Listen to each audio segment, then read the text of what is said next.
for tithing, we know that, I think Dr. Lamb is back. I had a little, my internet crashed, and so I just went to my my other internet. I'm good. Oh, you're good. Okay. All right.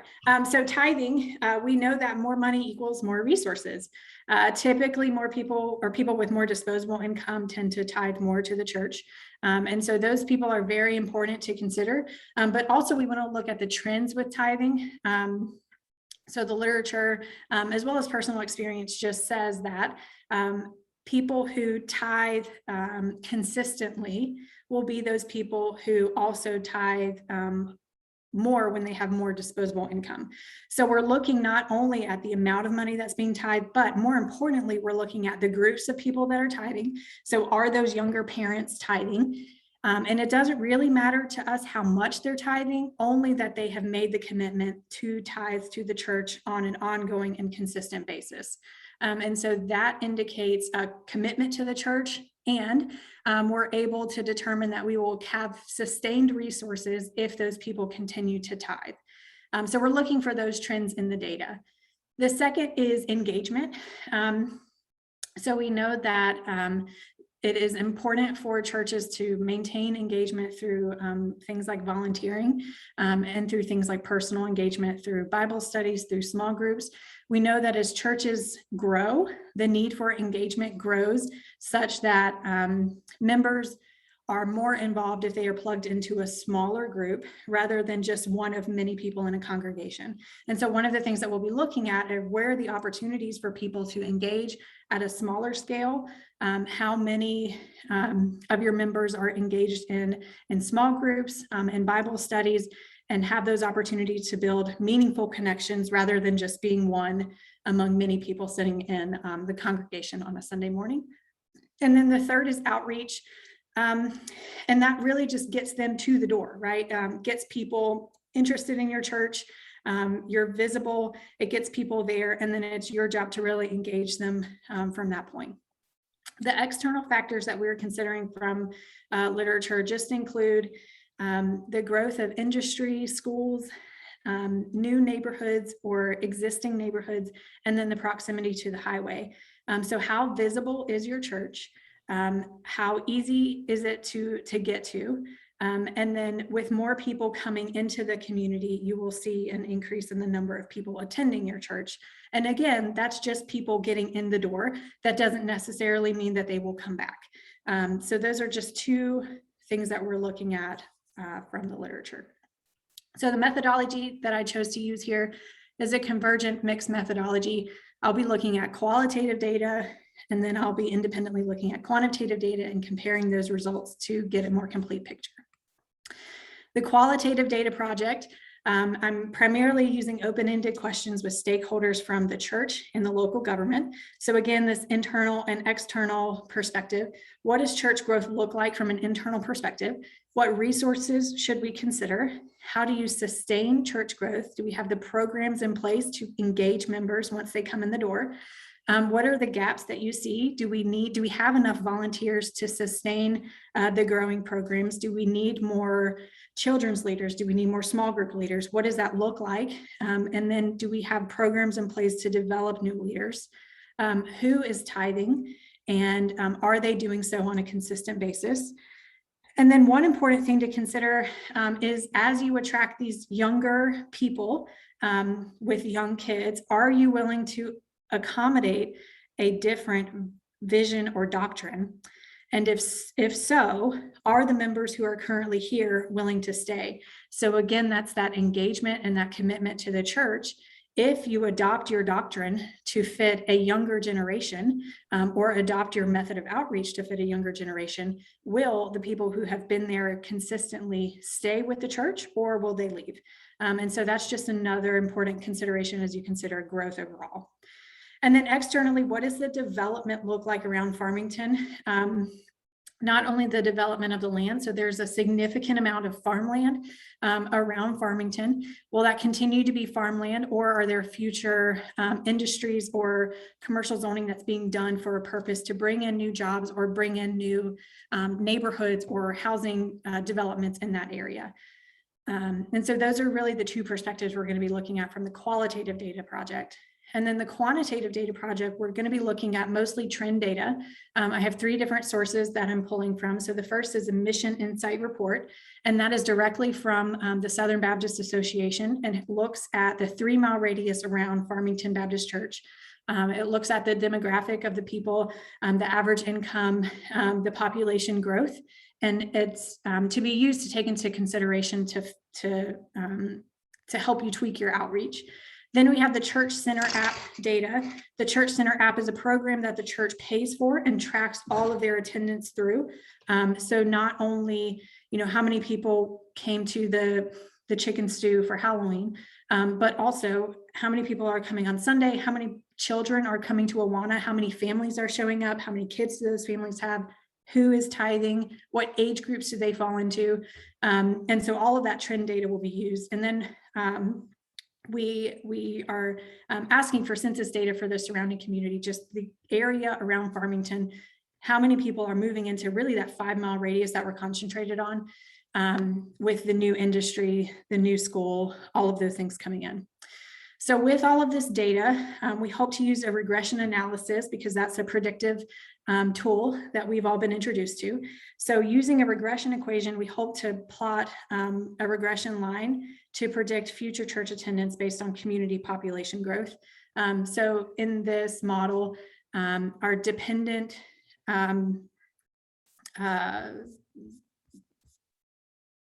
data point will be the church growth and the number of people attending church, and then the independent variable will be the community population growth.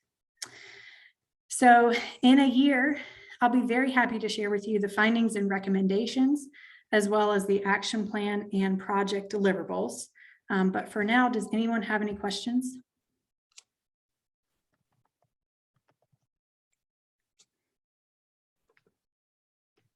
I have a question. Go ahead, Nellie, I'll go after you. Kim, great job. This is very interesting to me.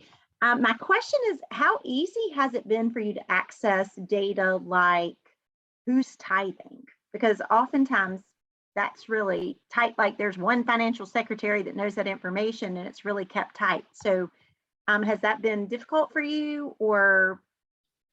If you would have asked me a year ago, I would have told you I don't have access to that data. But I think just the process of working with the pastor and gaining trust among the employees of the church, I've been able to get access to data that I previously did not have access to. So right now I have full access to that Church Center data app. In the past, they were just running reports for me and sending data to me piecemeal. But I have more of a comprehensive picture now just through that process of building trust. Wonderful. Wonderful. Kim, were you able to make any, I don't know if you did this or not, I'm just interested in terms of looking at the population data in that particular area. Were you able to draw any comparisons to other geographical areas in the state or in the country in your research as you look at income levels, property values for a particular area, to see if there's any conclusions you can make that would give you more data, with your hypothesis with that? Thanks. Yeah, that's a great question, David. I have not done that, but I did write that into my action plan as one of my contingency plans if some of this data didn't come through. Well, I think one of the things that we learned is you can't compare it to one other church in one specific area. So like you said, trying to find multiple churches in different areas that have the same or a similar demographic in area surrounding it, and then getting data from them would be the next step if we didn't have the appropriate data that we needed for this. But it's also a great thing to include for future research as well. Thank you.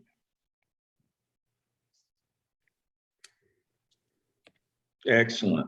Excellent. I want to make a few points. I've got an eye on our time. Kim, what a wonderful job. Kim and I met this week, met a couple, 3, maybe 4 times. She's had to put up with me, and this is just so close to my heart. This is just wonderful. Absolutely a wonderful project. Her technique, her methodology is flawless. She learned this from somebody. I don't think she learned it from me, but it's simply a great project. 2 or 3 things David hit on one there. Excellent catch, David. Meta-analysis is what we call that, where you can't just compare yourself to one. If if you do that, there's so many potential errors in that. So what we do is from the literature, that's what a literature review is a meta-analysis. And basically inside that literature review, you would do an annotated bibliography of those particular ones, a multiple of communities that look like hers. And we refer to that as meta-analysis, META, meta-analysis. And the way that is expressed in her project would be in an annotated bibliography inside of her literature review. Perfect. See, she's got that in there. So good catch, David. That's what that is. All right. Marla, where's Marla? Shout out to Marla. Marla answered her question on quants this morning, and Marla, what a wonderful answer, said, my takeaway is relationships. That's how I get my data. That's what Kim is doing. She has built those relationships. That was her takeaway from the quants book. Yay. Again, we're not trying to be the person who thumps the numbers, but we've got to understand that data collection and being a leader is holistic, and that's about building relationships. And so A+ for Marla this morning, but Kim, as she just said, she's learned over the year. A year ago, she couldn't have gotten this data, but she's built relationships. That's what leaders do. They build those relationships and they open up those lines of communication. That's absolutely wonderful. A point when Kim and I talked this week, I have an acronym, and you sports guys better get this one. IPTAY, IPTAY. Who, what, where, when. What is IPTAY? Somebody, anybody, come on, sports guys. IPTAY, IPTAY. Back in my era of college athletics, Clemson couldn't play dead. They were laughable. But somebody, I don't know who, they had to borrow somebody from somewhere else because none of that crowd was smart enough. They started their booster club, their athletics booster club, and its name is IPTAY, IPTAY. That at Gardner Webb, it's the Bulldog Club. I've got my Bulldog Club card here somewhere. And so there it is. There's my Bulldog Club card. So at Gardner Webb, it's the Bulldog Club. At Clemson, obviously, it's the Wolfpack Club at at State, and then I'm also a member of the Rams Club at Carolina. But you can't sustain with just people like me, old geezers, because we die out. We go on retirement. So IPTAY was absolutely brilliant. That's basically the same theory that Kim's looking at here. Is IPTAY in the initial stood for, this is what the letters meant, I pay 10 a year, $10. They were looking, and they started with students and recent graduates, and understanding if you started them early and they just gave a little, it wasn't how much they gave, it's that they gave, the mode. This is one of those questions. When is the mode appropriate? Here we go. Can't look at the median or the mean giving. We need to know who's giving, how many, the number. And again, to Kim's point, if you want to be able to pay for a building and the mortgage comes due every month, you need regular giving. And it's not about how much they give early on. It's that they give, that they support you. And as they're able, just like me, you give more as you get older and you get different phases of your life. But Tim found out in his research, looking for giving at the library, the average age of the donor graduated from Carolina in 75. They're in their late 60s. And we know if they don't give in the first 10 years after they leave college, they won't ever give. And so we know when we get those young families into church, if they don't give right away, even if it's just $10 a week, they'll never give. They'll never be your supporters. And that goes back to mode. That's that concept. Mode is more than just a measure of central tendency. It's a concept as well. And Kim has employed that well. I applaud you. What a wonderful project.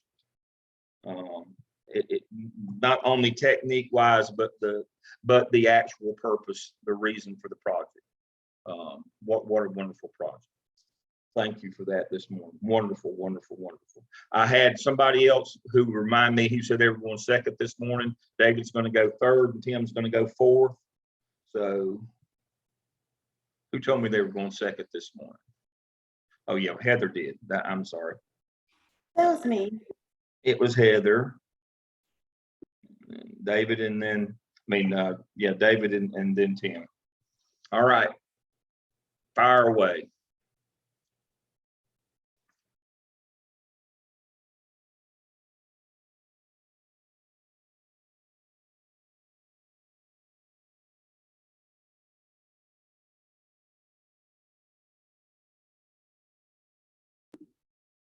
Well, hello, wonderful humans. How are we doing? Okay, fair. Awesome. So, my project is to redesign the Sophie Lanou leadership program that is housed at Meredith College.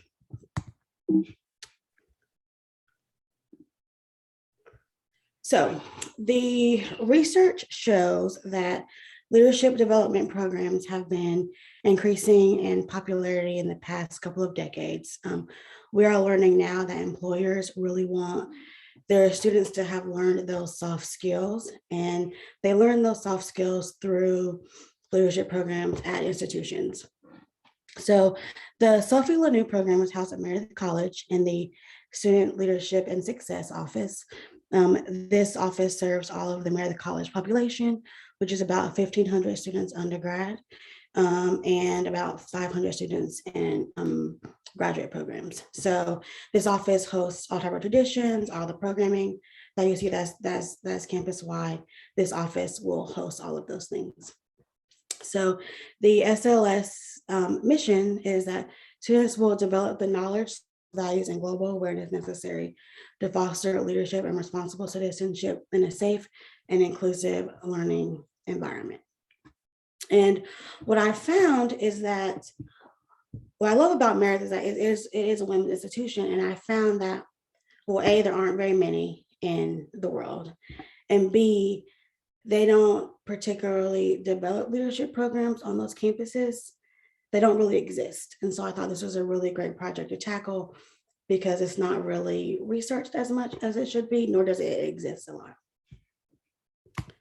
So the problem that I'm facing is to redesign the programs that there's engagement from the student population with this program. And what I found is that this office, the SLS office, is short-staffed. They've had a lot of turnover. And when this was proposed to me, they found that the program existed, but it wasn't really helpful for someone new to come in and run. And so part of what I'm tasked with is to create a program that is quote unquote cookie cutter. So if they have a new staff member come in, they're able to get those materials and successfully run the program no matter who takes it on. So the current program as it exists now is a self-directed women leadership program that helps students explore leadership theories and values, kind of teaches them how to create social change within the institution as well as within the Meredith community and within the Raleigh-Durham community. So the goal is to develop a program that's cookie cutter, that someone can come in and create and just run on its own, but also a program that students feel they want to have more engagement with and that they feel that they're actually learning tools that they can utilize.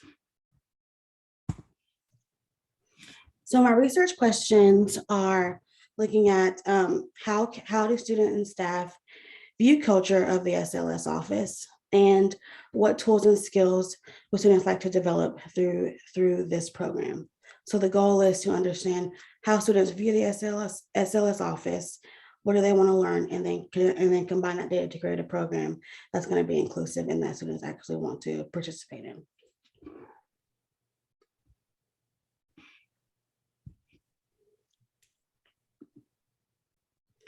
So when I'm looking at a theoretical framework, I chose the Living Change model. And from what I know, based off Meredith College and based off how students interact with Meredith College, we understand that they're very rooted in their traditions. And sometimes they find it difficult to actually create change and actually stick with change. So I thought this would be a really good model to utilize because it really speaks to making sure that there's buy-in from students and staff to actually change a program, give them feedback on what needs to be changed, and actually solidify those changes to ensure its success. So this seemed to be like a really great framework for that, but not only a framework for me changing the program in general. And that's the problem again. It was on the PowerPoint twice, just to ensure that everyone's clear about what it is.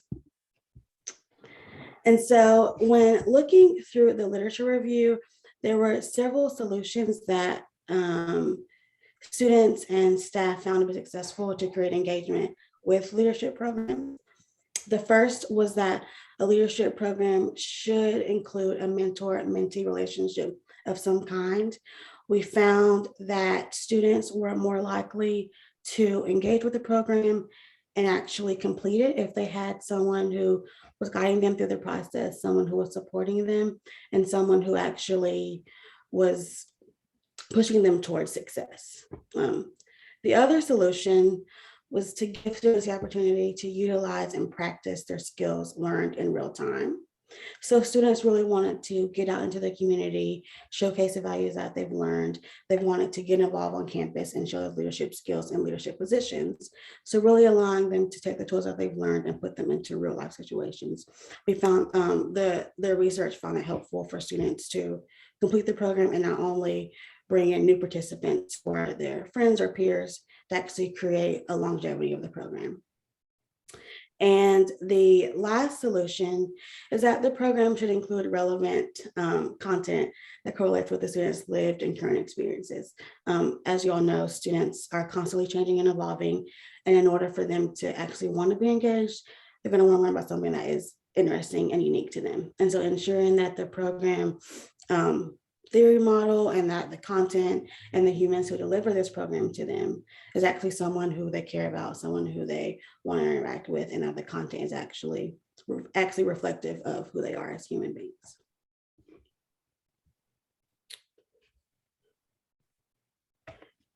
So how am I going to collect this data? So my methodology is a convergent mixed method, meaning I'm going to utilize quantitative and qualitative data. So for the quantitative data collection, utilizing the Denison Organizational Culture Survey, which is a 60-question survey that breaks questions down into 4 different categories: adaptability, mission, consistency, and involvement. I think it'll give a really good picture, and this will be given to students as well as staff in the SLS office. I think this will give a really good picture of how students already engage with the office and how students view the office's success and how they view the office's location on campus. So thinking about when you're wanting to give programs to students, they want to understand that you also have buy-in, and they need to understand that you care and that the SLS office cares about them as humans. And so I think this culture survey will give us a clear picture of how they view the office and how they view those team members, which will help us develop a program that students feel is inclusive. And so for the qualitative data collection, I will do document reviews. So of course, the program already exists. And so reviewing those documents, what actually works, what doesn't work, what are some of those tools that they're utilizing? Are the videos and models older? Can we update those to be more current and relevant? And then interviews with students and staff to understand what their current leadership values are and what are some tools that they want to learn and grow from. So if we do a survey and we get an understanding that students want to understand how their personal values translate into their leadership, we're going to add a section in the curriculum about that so they can understand and learn who they are as humans, and then teach them how they can utilize those values into the real world. So, and some of my interview questions also include, would you be interested in participating in a program that is short-term versus long-term? Are you interested in participating in a program that is more focused in diversity and inclusion or specific leadership values in general? So being able to understand what they really want, what they really value will help us build a program. And so understanding both of these data tools separately, pushing them together and comparing them to ensure that we get a clear picture of what they desire, and then developing a curriculum around those things and those values. So yeah, that is my presentation. Later in the next year, the goal is to understand some findings and recommendations, and then to give some project deliverables about kind of how they can build a program of success for leadership development. Questions for Heather? Thanks. Excellent. So when Heather collects that data and she finds out what the students want, they're going to want one of two things. And that's where Heather and I will go next. They'll either want dispositional soft skills. And for those of you, I've got a document if I can share right quick. I'll show you what those are. Let me share my screen. Let's see if I can find it without it taking 100 years this morning. Right here. These are the five. So we'll go one way or the other. We'll go dispositional soft skills if that's what they want, and that's emotional intelligence. What class did y'all have where you learned about emotional intelligence? 732? Yeah. And so that's what we're talking about: work ethic, positive attitude, communication, time management, self-confidence. We'll either go that way, according to what they tell us, or we'll go competency-based, which would look like this.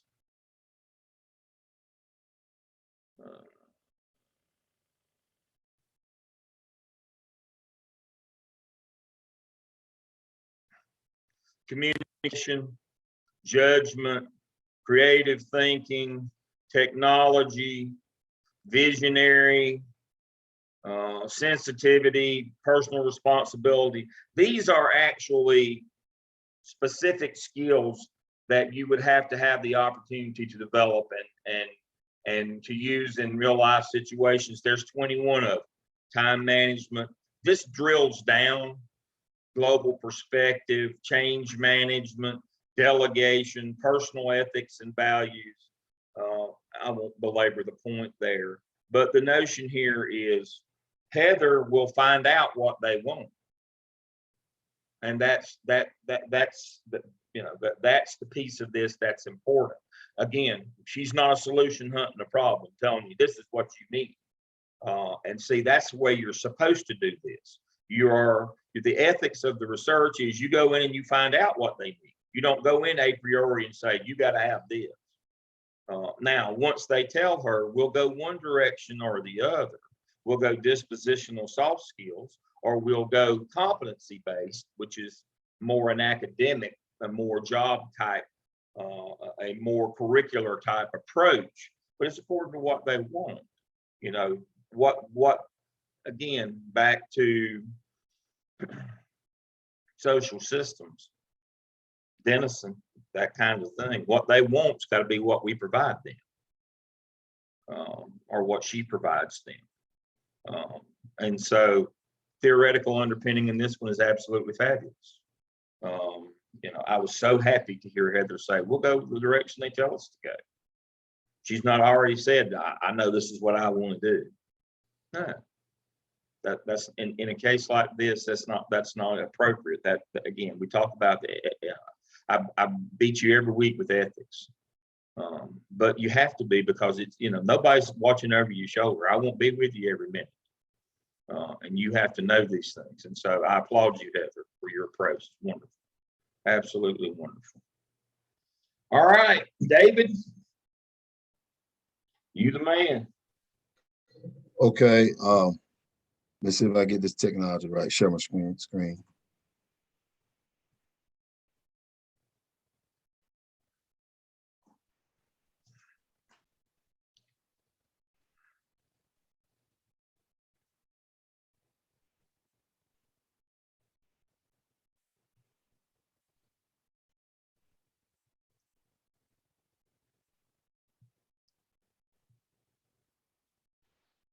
Can everyone hear me okay?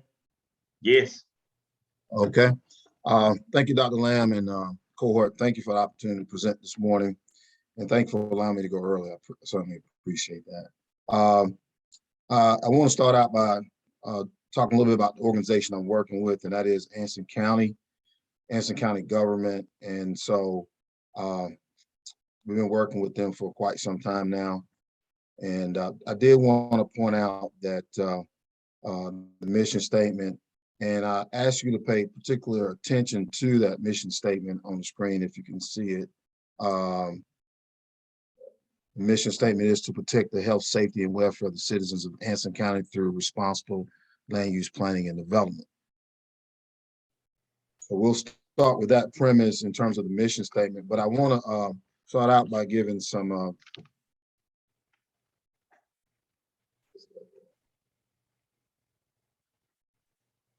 I want to show you a regional context in terms of where Anson County is in relationship to Gardner Webb. As you can see there, we're probably about an hour and 45 minutes from Gardner Webb University. Anson County, North Carolina is located just south east of Charlotte. So I think it's always important to give context from a geographical standpoint. So it's not too far from Charlotte, and it's also not too far from Myrtle Beach, Wilmington area. Additional background in terms of Anson County, North Carolina. The government is there are 7 members on the Board of County Commissioners. It has a county manager form of government, and the county manager actually reports to the county commissioners. Currently, there's an interim county manager. His name is Ray Allen. In terms of the annual budget, it's about $32 million. Currently, they have 269 plus employees with an annual salary of about $36,458, with a mean salary of $36,497, which is 22% lower from a U.S. standpoint. The population, according to the most current census, is 22,055. Prior to that, it was around 24,000. So Anson County is actually losing population. In terms of race, population by race, 48% African American and 47% white. The current tax rate is about 77 cents per $100 valuation. The median income is about $40,000. So I'm trying to give context in terms of Anson is, I think you're seeing that the trend is that Anson County is sort of a poor county in terms of income and what have you. Where the state average is around 54,000. In terms of educational attainment, it's 11.3% that actually go to college as compared to 31% of the state. And it's about 80% high school graduation rate compared to 87%. It is a tier 1 county, and that's the lowest you have is tier 1, 2, and 3. And give context, tier 1 county, it means that the county is economically distressed. And to give context, Union County, which is right next to it, is a tier 3 county. It has no issues with jobs and also income. The top manufacturer is, the top employment is manufacturing, about 2,700 employees. And currently unemployment rate in September was about 4.9%. It may have changed a little bit. and the poverty rate is 19.5%, so it's relatively high. So I'll attempt to answer these two questions in my presentation. That is, what is the problem seeking to address, and what is my hypothesis?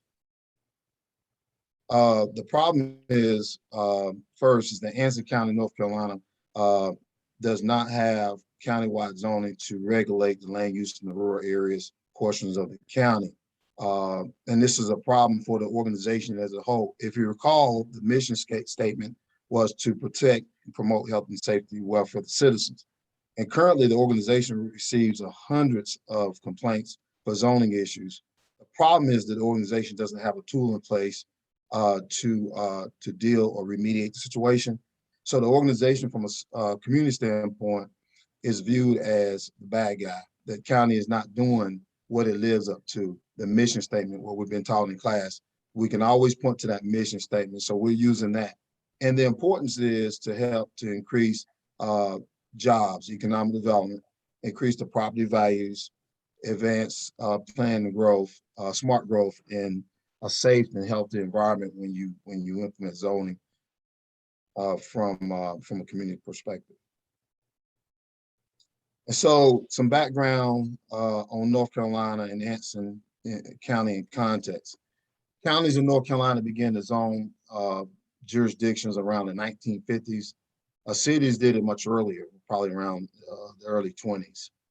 Anson does have a portion of the zoning along Highway 74 zone, but that's a very small portion. And that was done around 2004. So they were moving in the right direction, but they kind of stalled. So you'll have context. Over 500 North Carolina cities and counties have adopted zoning ordinances. 69 counties in North Carolina have countywide zoning, and most of the counties that don't have it are located along the coastal region and also mountains. And Warren County, North Carolina is the last county to adopt countywide zoning in North Carolina, and that was done in January 2019. Just for facts, no city or county in North Carolina has repealed zoning after it has been adopted. I wanted to give you this map to show you context in terms of counties. The areas in gray, those counties currently have countywide zoning, and those areas in pink do not have countywide zoning. So you see what Anson County is up against. From a statewide standpoint, this map shows the entire state, and what I was talking about earlier, those counties in blue all have countywide zoning, and those counties in red do not have countywide zoning. My hypothesis or research question is the arduous pursuit of ratification, while a community effort towards adopting countywide zoning can aid in economic development opportunity for Anson County, North Carolina. And you see those two pictures to the right is because it's going to take community effort to make this effort happen for Anson County. Did want to give you some context in terms of economic development. We're not simply talking about jobs, but we're talking about innovation, new ideas, the creation of higher wealth, improve overall better quality of life. And I've gave you context that Anson County is a tier 1 county, economically distressed. So they really are in need of economic development, and they, from what we can tell, they see zoning as an opportunity. And at some of the input meetings, a lot of the citizens are saying that they believe they've gotten left behind. So that's what we're attempting to address and work with them through. I use two theoretical frameworks, Lewin change theory, it's been talked about earlier, unfreeze change and refreeze. The reason why I use Lewin is because they've got some zoning along Highway 74. And we wanted to make sure that through this process that they understand what they're doing, that we communicate this to the public and to the citizens of that county. And then the change part will be about helping the community to understand that this does not happen overnight. and how this would actually benefit Anson County. I think it's key where you're doing the change portion of the Lewin's model is important to do. And then once we do that, we'll move to recommended they adopt zoning and refreeze it, but to continue to have communication with the public of what it's about. The other theoretical framework that I used is Algeria's double loop theory. And the reason for that is because because a lot of people, as I can tell in the community, they're so used to not having zoning and that they've become accustomed to it, but they're still complaining about not having jobs. And they recently lost Walmart back in May, which was about 200-300 jobs that they lost. So when you're talking about so the issue is not just a single loop that they need to get zoning, but you need to also go double loop and ask the question why. Not simply just do it, but why do you need zoning? Why is it important? And we learned, I think it was in Dr. Ball's class, Dr. Lamb, about double loop. And like, for example, the school year, was formed back in the 60s and 70s when people had more children, but now, and farming is obviously more corporate, so we don't farm as much. So in looking at those two frameworks, I think will help Anson County as they look at this effort. Yeah, and remembering that the notion here is if we do what we always did, we get what we always got. That's the second part of the loop that we have to change. If we want, we have to see if what we're doing is working for what we intended, and it's not. And that's the notion here of ours is double loop.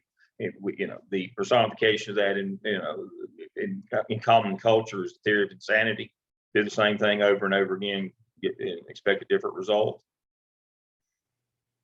Yeah, exactly. And that's what's going on in Anson is that they've been pretty much a rural community and they haven't had zoning and they got a lot of farming. So they're thinking that this can continue, but that's the reason why I applied Arduous' double loop theory framework. Yes. In terms of solutions from the literature, we see that look at a study that was done in Georgia, and from my research, it's talking about having a county to do a land use plan. And I will point out that they've done that. They did that in April of this year. So they're headed in the right direction. And then the literature says adopting a countywide zoning ordinance prevents suburban sprawl. You see some of the pictures to the left, which the part where you see sprawl. And it's all about the message. Is also letting the community know how to understand zoning and what it does in terms of per capita income, about more jobs, higher property values from the research. And it also prevents what we call LUs, locally unwanted land uses. And then we want to explain the differences with the community with having zoning and with not having zoning. The methodology that I'm using is the explanatory research design, which is also known as the mixed methodology. Work with Dr. Lamb in terms of helping me set this up. And what we'll do is start with the qualitative data first. We'll ask 8 open-ended questions. And what we want to do is during the town hall meetings, because I've advised the organization that you want to get the community involved early and often. And part of what we want to do is survey that critical mass of engaged stakeholders, those community members who actually is coming out and making the effort to come out, and to see what comes out of those surveys in terms of any patterns, themes, or preponderances that we can infer, and that leads us to the second part of creating a quantitative type survey that we would then survey and give to the county leadership to see if there's a match between what the community is interested in, to see if zoning can help out with economic development, protect property values, and also to see if it's matching up with the research from the literature about those where it's saying that zoning does have an impact with those. And what we'll be doing is using Qualtrics survey from the university to create that data and to make some conclusions. Part of what to be able to communicate and convey the results is through use of a bar chart, pie chart, et cetera, so that we can describe the research. The question is why this design? From Miriam, it talks about because there are a lot of unknowns about countywide zoning in Anson County. We just don't know what it means. And so by using that mixed method approach, it allows us to probe and then continue to ask questions about why zoning. There's no one shoe that fits all. What we do know is that there's some of them are suffering from what Dr. Lamb was talking about earlier. You keep doing the same thing, expecting different results. It won't happen. So that's the methodology that I will be employing with this project. Of course, at the end, we'll present findings and recommendations and have an action plan. So Dr. Lamb and cohort, that concludes my presentation on Anson County wide zoning. Excellent. Excellent, excellent, excellent. And as you know, David's pretty far along in this. We've been working to kind of wrap up his data collection. You know, he's a little ahead, and that's great. There's nothing wrong with that. It just has to be done in proposal form, as I told you. But yes, it's this one's going well. I have two quick stories on David. One of those counties that didn't have zoning is Rutherford. You know that I live there as well. That's where I am during the week, which is right next door to Gardner Webb. I sold my house there. I just have a condo there now at one of the resort areas in the northern part of the county because of no zoning. I had a big house on Doggett Road, and the local pawn shop is the only thing that's doing well in Rutherford County. And the pawn shop owner bought the big house next to me and put a big metal building in the back. I mean, that's the kind of thing that happens in counties with no zoning. Now, today I'm in Lake Norman. Now, you see my room that I'm in, my office here. I won't let my wife change it. She hates this.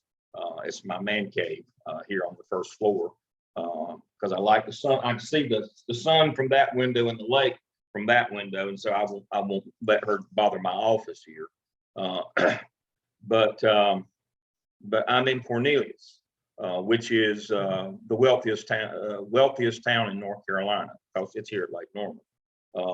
And but even here, our property tax is the highest in the state, the city county, the wealthiest place. I mean, the average home price here is well above $1 million. But even here, we have problems with zoning. And so I saved this for David's presentation this morning. This is what most of the houses here look like. If you can see that right there. I mean, this is real deal. Mm-hmm. Remember, I bought in on the floor 30 years ago, where I wouldn't be able to afford to live here either. But even in places like this, where it's just ridiculously wonderful. This is Cornelius Today, the local paper. We have five town commissioners and one mayor. Four of the town commissioners got voted out in November over Lulu land use, multiple housing. Them changing zoning or allowing permitting multi-use of the land here and a cell tower. And people were so disgruntled, they voted out everybody. And the other one would have got voted out if anybody had run against him. Only 4 ran. You know, if I would, I was approached about running for that one, but I can't do that. I'd be in a fist fight before the day's over. I can't do that. Yeah, they all got swept out because of land use. Basically, too many apartments, developing, multifamily, too much. The traffic here is unbearable. The idiocy of a double diverting diamond bridge over the interstate here, which I when I went to the public meeting on that one, I said, You know, it's been a day since I taught physics, but this is simply a physics equation. You're just going to cross the traffic over at the bridge and then cross it back over on the other side. How is that going to make it go faster? Just by the simple fact I said you can make it go faster one of two ways, either velocity or capacity. Go back to physics. Are you going to put extra lanes? No. Can they go faster? No, they're going to have to go slower. We're going to put an extra light. So you've got on either side of the bridge, you've got stoplights too, within like 50 yards of one another. And so now you can't get across the bridge here. And now they want to do they want to start doing roundabouts. And so that won't help either. And I try to explain this is this is physics, this is math. It's not hard to understand.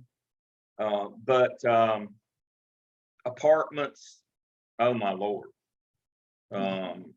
multi-use, and to where quite literally, I don't try to come home during the week because of the traffic. I can't get in and out. If I try to leave on Monday morning, it's 10 o'clock before I can get out to the main road. You understand that where I live, that the 3 mile section, when you get off the interstate at Lake Norman at exit 28, the 3 mile section that I live on here, I live right next to the interstate. Every right turn dead ends in the lake. So it's not like you can go around unless you got a boat. There's nowhere to go. So if everybody that lives along the road, myself included, lives on a peninsula that goes out into the lake, there's only one way out. And we can't get out. I mean, literally to go that half a mile back to the main road from the entrance of our neighborhood can take an hour or more to get that half mile. People walk past you. You can't keep up with pedestrian traffic. And so these are issues. They're quality of life issues. They're industry. I don't know why we think that we need to have industry here. You don't move here for a job. You can't afford to live here if you don't have a job. You don't understand. My property taxes went up $160,000 this year. Let me say that again. That's not how much they are. They went up that much this year. So that means my monthly tax bill on the house I'm sitting in right now went up $200 a month. You have any notion of what it costs to live in a place like this? And you think people are going to move here to be hunting a job? The average apartment here costs $1,600 a month. The average apartment, that's one and a half to 2 bedroom, what they call a convertible. A 3-bedroom apartment here is $2,500 a month. They're selling those things for, I was looking right here in this very paper last night, $385,000 for a 2-bedroom little apartment they've converted into condos. The condos that they built out the street behind the Goodwill that we all laughed at when they said they'd be $1 million, they're now $3.2 million for those condos. They're 2,600 square feet, $3.2 million. People, we've lost our vision here. But this all goes back to zoning. So it's not just a poor people problem. My point is my gold shoes are too tight this morning. It's a rich person's problem too. I live here among the rich, and zoning is a problem on both ends of the spectrum. That's what we're finding out, and what David is doing. I applaud him for trying to help city county government. They come under duress, just like here. We got growth issues and they threw them all out. I mean, it's a tough gig, but it affects people's quality of life. And in the rural areas, like I was talking about, somebody puts a building up next to your house, somebody just puts a chicken coop or a hog lot, and it gets in your groundwater. That kind of thing. So we're talking about us, people here, we're just inconvenienced with traffic, but we're talking about people's quality of life. That's a quality of life issue too. But we're talking about that and more. And so it's a worthy project. That reminds me, before we go to Tim, we got time for one more. Look for Kim Roberts' story coming out. Kim is one of our DEOL graduates that's finishing this semester. I probably mentioned Kim to you before. She's working in the city county government as well as David. She did her project with the city of Malden in South Carolina. That story will be coming out. She has had a tremendous positive impact on their life and the lives of the citizens in Malden and the public works there. The human resource director, Mr. Mark Putnam, we did an interview this week with him and the PR people from Gardner Webb. So be looking for that. Again, Kim Roberts, she will be graduating next Saturday from the DEOL program. And it's a tremendous, good story about her and what she persevered. Her husband died during class. But that she is an example for us all. But what these kinds of things like David and Kim are doing in city county government, what great impacts they have on people's quality of life. That's tremendously good project as well. Thank you, David. All right, Tim, you've taken us to the break.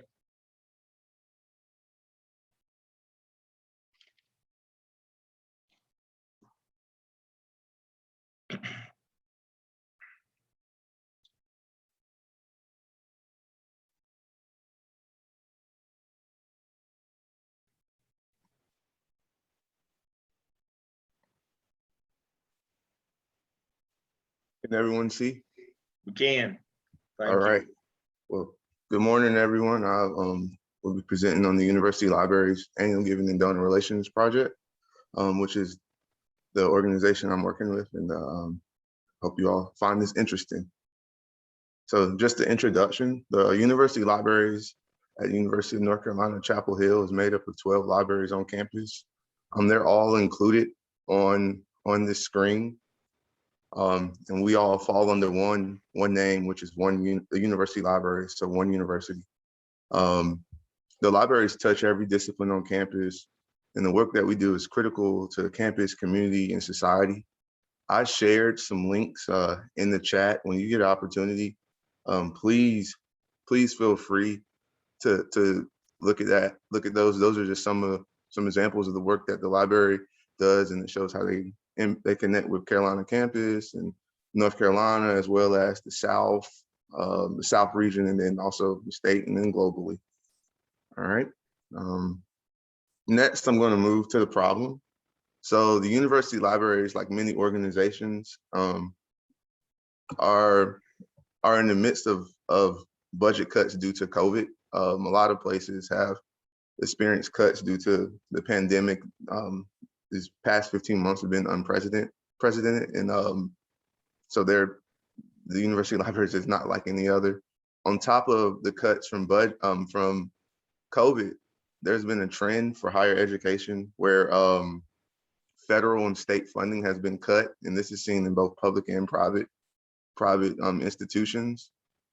And due to these cuts, the normal revenue generating activities that universities do, like tuition and other things they do, don't meet the need gap for the university libraries as well as other organizations, and they find themselves in a budget crisis. Right now, the university libraries will be facing a pretty big cut for the next 2 years that impacts the materials that are essential to the organization. So as we deal with the budget cuts that were already coming through federal and state cuts, and now COVID is kind of like a double whammy. So the worst of both worlds is what we refer to it when I meet with people in the organization.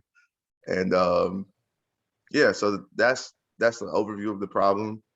Next, I want to go to the importance. The library is important to the students, well, to the entire campus. It's the heart of the university, but essentially to the students. So the students on campus at Carolina who cannot afford to pay for textbooks, because we all know that textbooks are very expensive, are able to go to the library and pay $10 to print the chapters that they need for a specific week, rather than paying $400 for the book that they might use for only one semester. So when we're not able to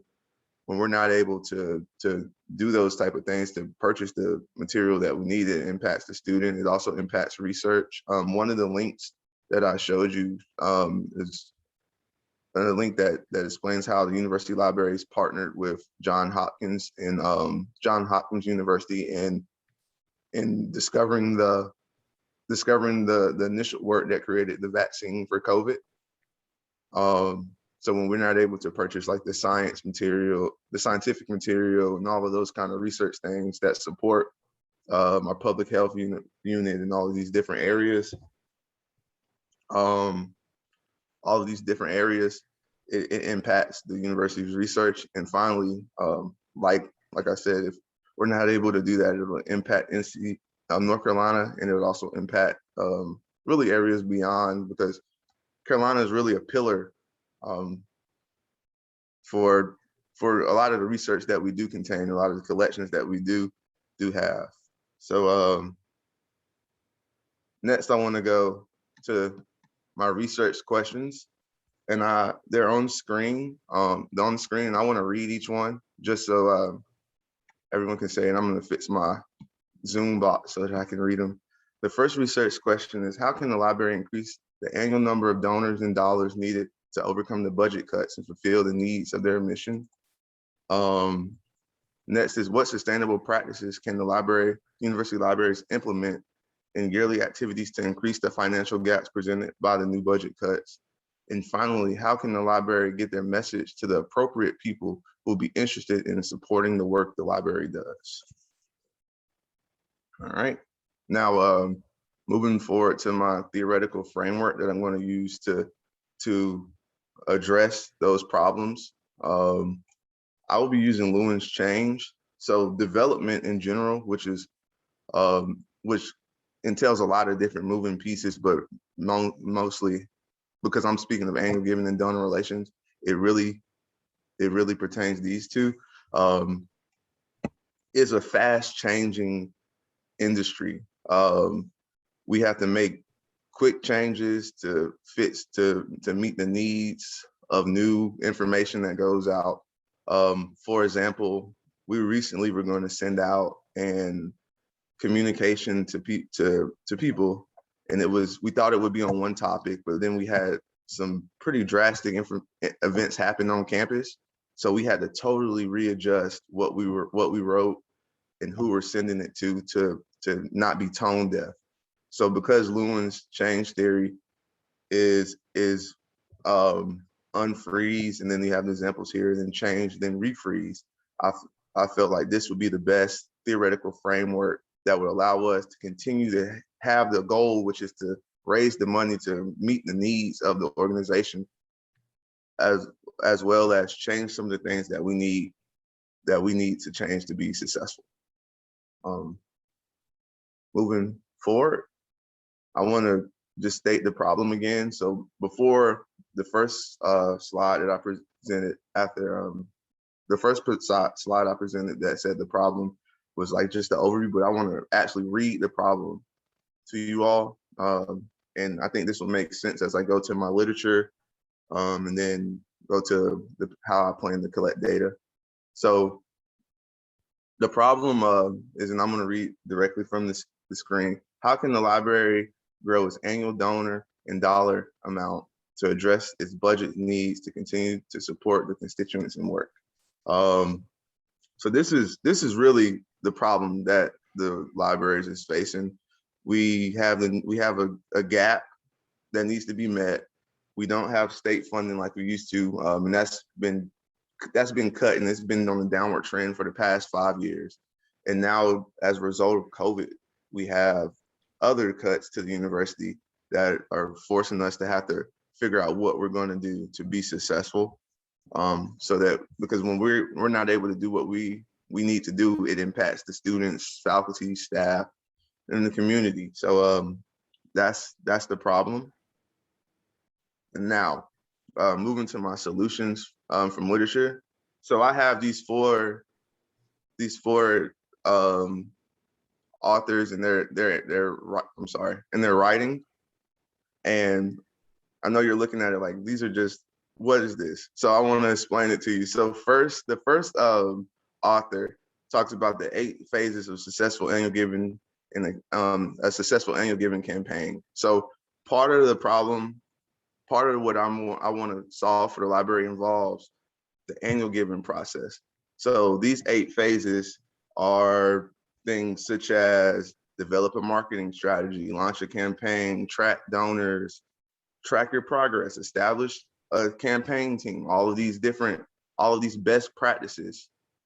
So that's specifically for annual giving. The next slide talks more about donor relations. And this slide says, and donor relations goes with the events and the stewardship and the acknowledgement of people who support the library. So they will come back and continue to support your organization year in year. And that's how you build an annual donor and annual giving program. But some of those best practices for donor relations are understand your donor data, ask, thank, report back, repeat, make it easy for your donors to give in a variety of ways, show public displays of gratitude, get involved with your donors, know what they're interested in, so that you can present the information that'll give you the best chance for them to support what your organization. The next slide is a combination of the two. I mean, not the next slide, the next author, 8 tips to enhance fundraising and donor relations, is a combination of annual giving and donor relations. So the first 2 literature pieces talk about each piece, give the best practice for each piece individually. And Love talks about combining the 2 and making a sustainable process that goes year on, and you get better each time, which relates to Lewin's change theory, because we know what the best practices are. We know what we need to do because we have a goal, but now we need to make this change in the middle of what we're doing to have a better outcome. So some of the tips for the third literature piece I have is keep an eye on donor retention, know the factors of engagement, know your donor's history, communicate on various platforms, effective language, use social media, and then ask donors how they feel about the organization. And finally, the last literature that I have up here speaks about the best practices in higher ed. And that's pretty much repeats what Love said, but more so focuses on how to do things like create recurring donors, to figure out what data you need to collect so that you can figure out where holes are. So those could be the places that you need to really hone in so that you can create these successful programs. And I know this might seem high level, and if you're not in the industry, I might sound like I'm speaking Spanish or something, but all of these kind of the literature that I have break down each piece, puts it together, and then the last part kind of puts the bow on top of it, so that I can go, when I decide to start collecting data, can know what type of data I need to collect, and know what I should be looking for, or what can help what other organizations have done in similar crises. So next, I'm going to move to my methodology. And for my methodology, I'm going to use convergent data. I plan to use quantitative data using a CRM, and then qualitative data using surveys and also interviews. And as I move forward, and then let each data come together and use that to find to really come up with the recommendations and everything else that I need to find to present to the university libraries. So I'm gonna move forward. So for my qualitative data, I plan to use a survey, and these are the potential questions I'm going to ask. So for more information on how I plan to send the survey. So based on best practices in, well, even further back, so the library has about 1,500 donors yearly. And I know I'll never be able to get 1,500 responses. And I know based on best practices in marketing and communications, to send a survey just as an individual survey may not be the best way to get information. So what I'm planning to do is send the survey when a donor makes a gift on their receipt that they expect to see, because we figured that would be the best way to get the most responses that we can use, that I can use to help me collect data for the project. And when a donor makes a gift, they already expect the receipt for tax purposes, and a letter on a email letter, and also a physical letter that thanks them for their support. So when we send those out, I think that would be the best way to collect data. And because we use a CRM, we're able to code when a person responds on the survey. So if they respond once, they don't get the survey link anymore. So we'll get unique results instead of people who send the same responses over, or a person who might change what they're interested in from January to December. So that's for the survey. And then finally for the interview, I am going to interview board members. The library has a board of 36 people. I would like to interview 15 people, but I know that may not be possible, but that's the number I would like to go for. And in these interviews, I plan to lead with three open-ended questions that can kind of get them talking and explaining why they support the library, when they started supporting, what kind of communication they think would be best. And all of this will tie together and help me find good qualitative data that can help, that'll help me as I progress through the project. And next, I'm doing quantitative, excuse me one second. I'm sorry, my son came down.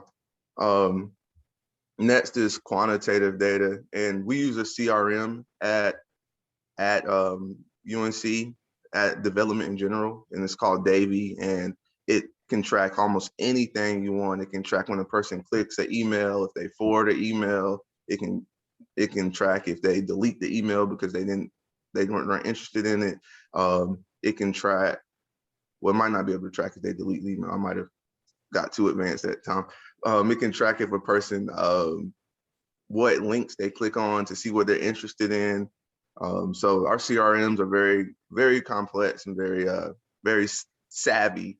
But some example of some of the quantitative data that I plan to collect is the yearly giving amount, the donors, the gifts, the channels of donations, event registrants versus attendees, the giving range, donor retention rate, new donor retention rate, sorry. And fiscal year totals.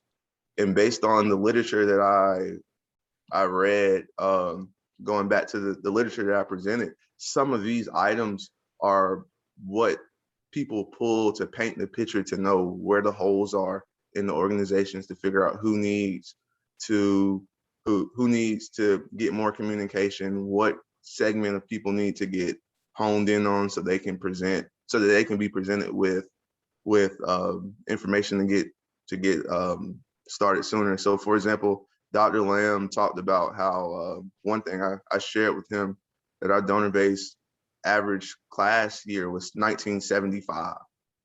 And so going into this, knowing that information and still not realizing that I need to collect more data, I'm interested to see what the range of donors are from, I don't know, maybe 2000 to 2015, or maybe 1995 to 2005, to just see what group of what those numbers look like, because eventually those groups are going to be our 1975 groups that are the sustainers of our giving programs right now. So all of this data basically paints a picture that will allow me to be able to make the best recommendations and have a good action plan and really a good project. So next, look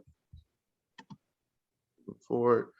Findings and recommendations are to be determined and the same as deliverables, just like everyone else. And finally, does anyone have any questions? I'm gonna stop sharing if you do. Excellent project, Tim. And one of the things that Tim said there, and it goes back to where Kim started this morning, got to figure out a way to make giving sustainable. You can't build a building if you can't pay the mortgage every month, and that mortgage comes every month. Giving has to be sustainable.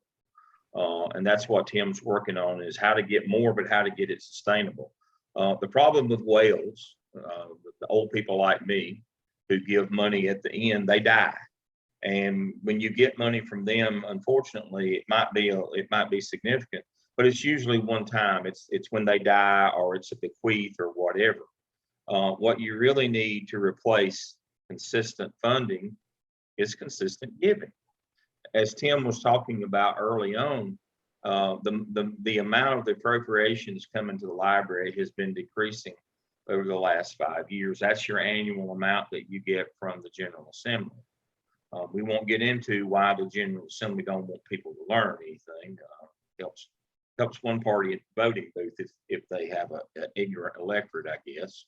And so they've stopped giving to the library.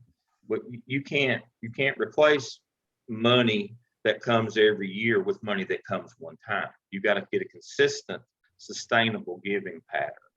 And that's not only Tim's challenge, but it's also Kim's challenge as well. A consistent giving pattern is what we're looking for.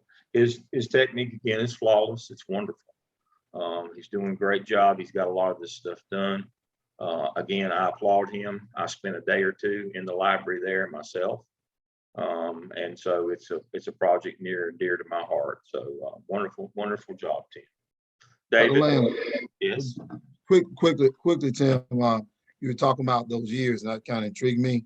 Now that, I don't know if you'll get into this, but it might be for future research, but as the state changes demographically, and so the donor changes, will you think you'll see some of that in your research, or maybe that's something down the road? John, interested, the donor of 1975 may not look like the donor of 2021.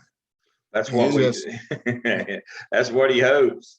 In higher ed, well, I can't just say in higher ed, in development in general, whether it's higher ed, nonprofit, even higher ed and nonprofits, there has been a swing in demographics. I mean, that comes with really the country becoming more, I guess,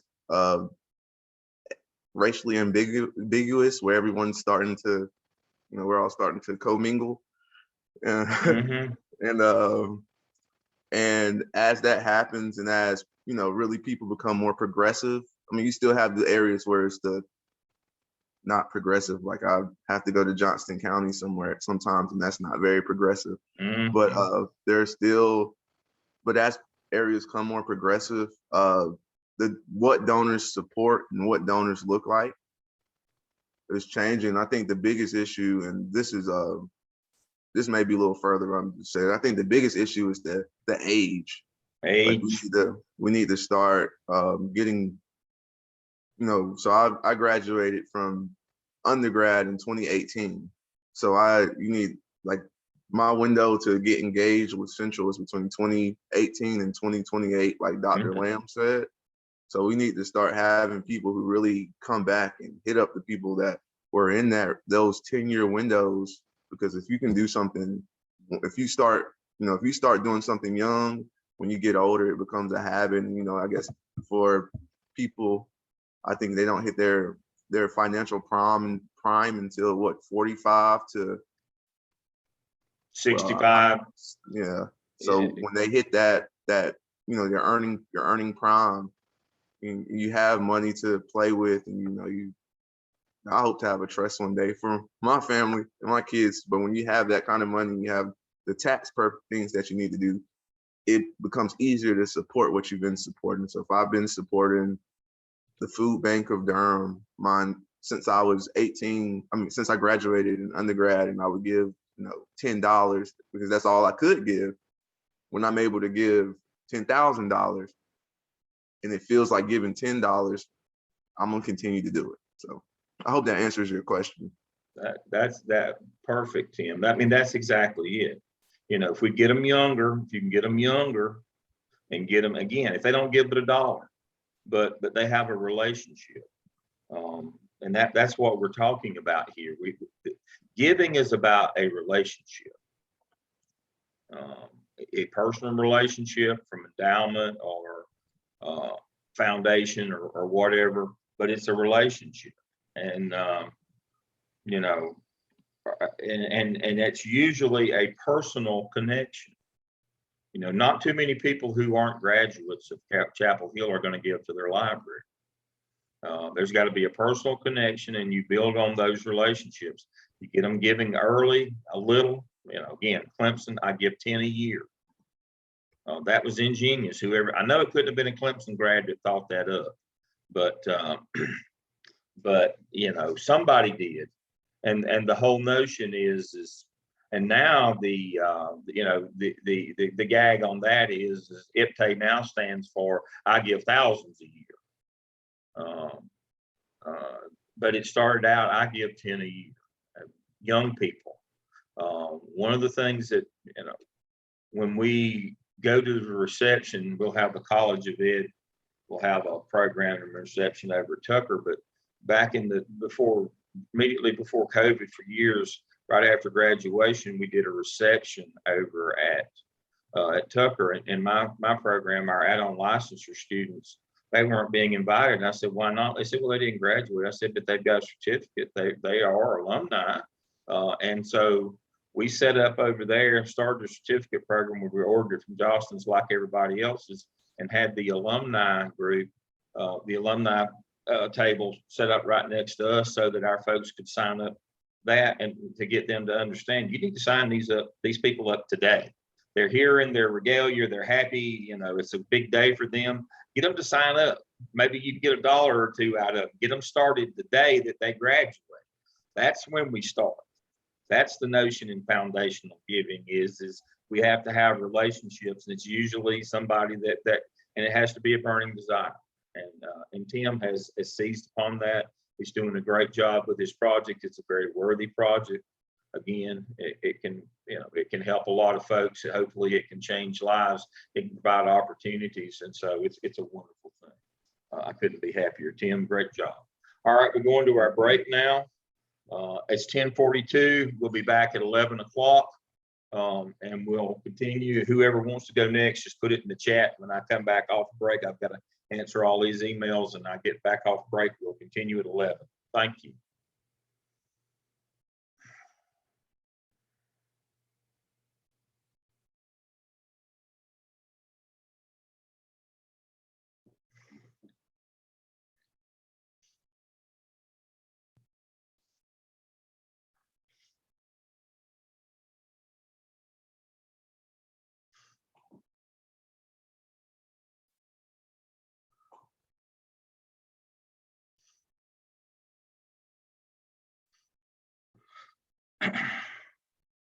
And we're back. Alexander, you were the first to chime in, so it's time for you. All right, good morning. Good morning.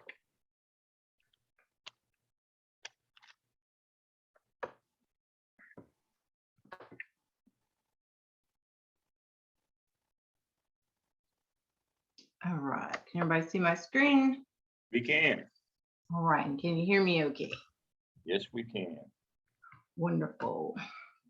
So I am doing my project based on my interests in a local organization that is Black led. It's a social enterprise, an entrepreneurial startup that focuses on marketing and advertising. I'll do some explanation of terms as we move forward. In terms of a little bit of personal backdrop on my interests,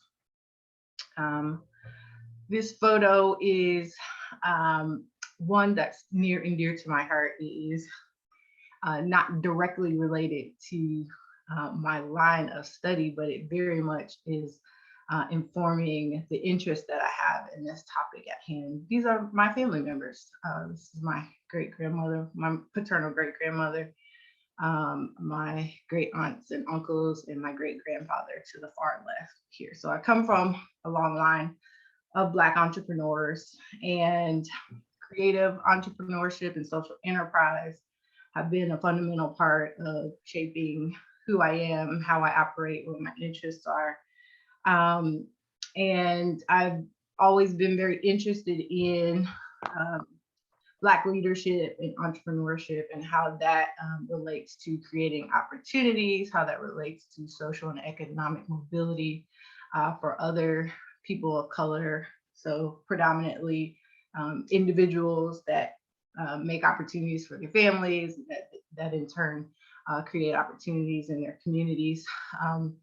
This is a groundbreaking for a 26 unit apartment complex that my great grandmother spearheaded in the 1980s in the Hampton, Virginia area. My family migrated up from the deep South to the mid-Atlantic South in search of that opportunity, in search of that ability to contribute to their own benefit, to their families and to their communities for generations. And so I'm always looking at the question of, what impact does Black leadership have? And why is it so elusive, seemingly, in some of the upper echelons or upper tiers of, the biggest organizations that exist in US society, particularly.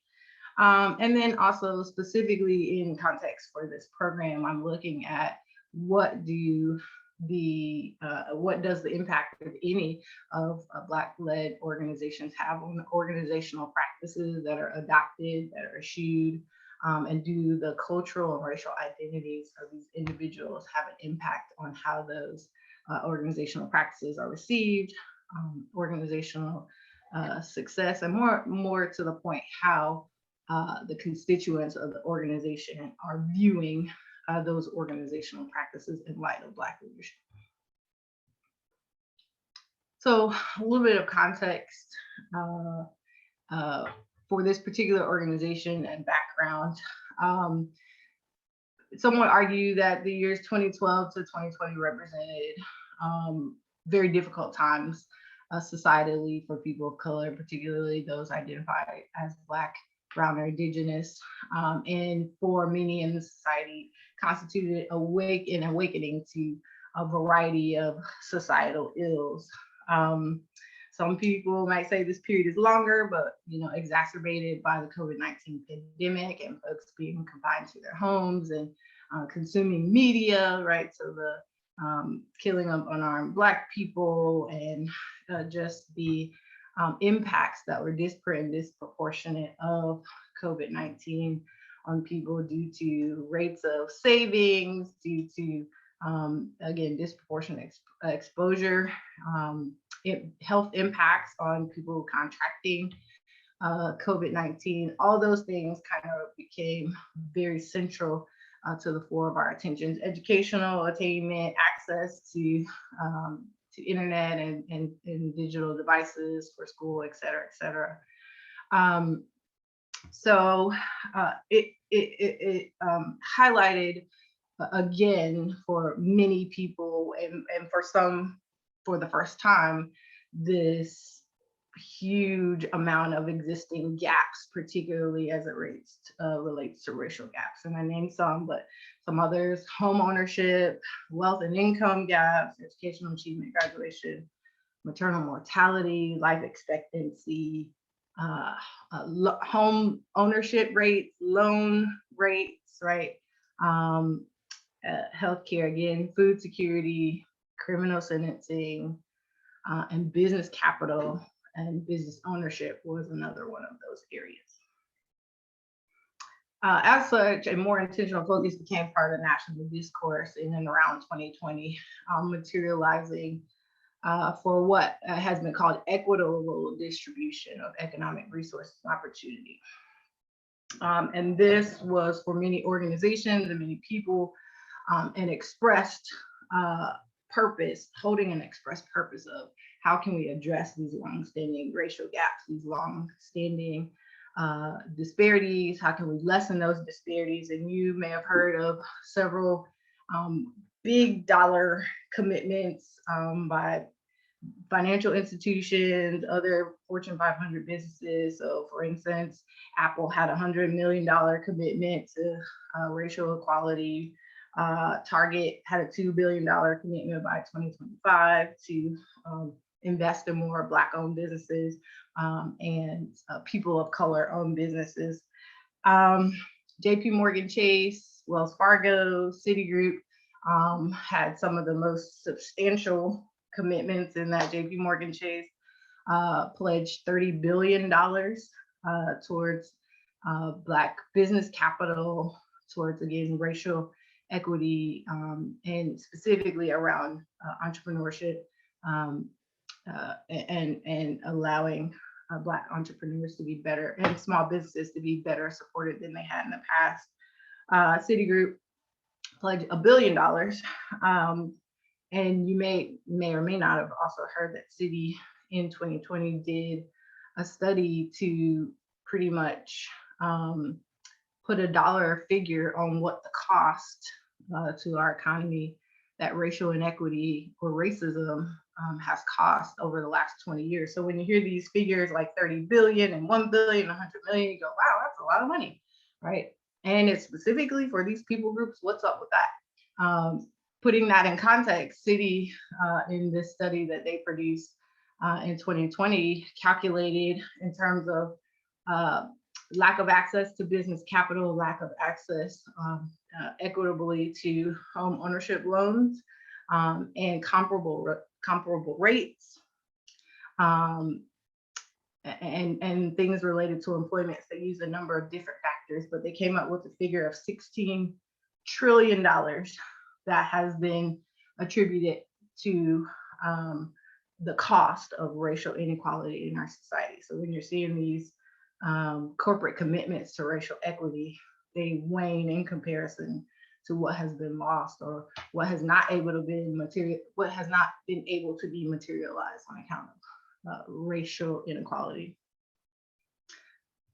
So the organization that I am studying and working with, it was formed in Charlotte, North Carolina in 2019, and some of the context of their existence is that kind of wide national, historical societal problem is localized as well. So this particular organization, we had a study that was conducted in 2014 by Raj Chetty out of Harvard that pretty much said, if you were born in poverty in Charlotte, the likelihood that you will, by the time you die, rise out of poverty in terms of economic and social mobility is zero. The chance is zero.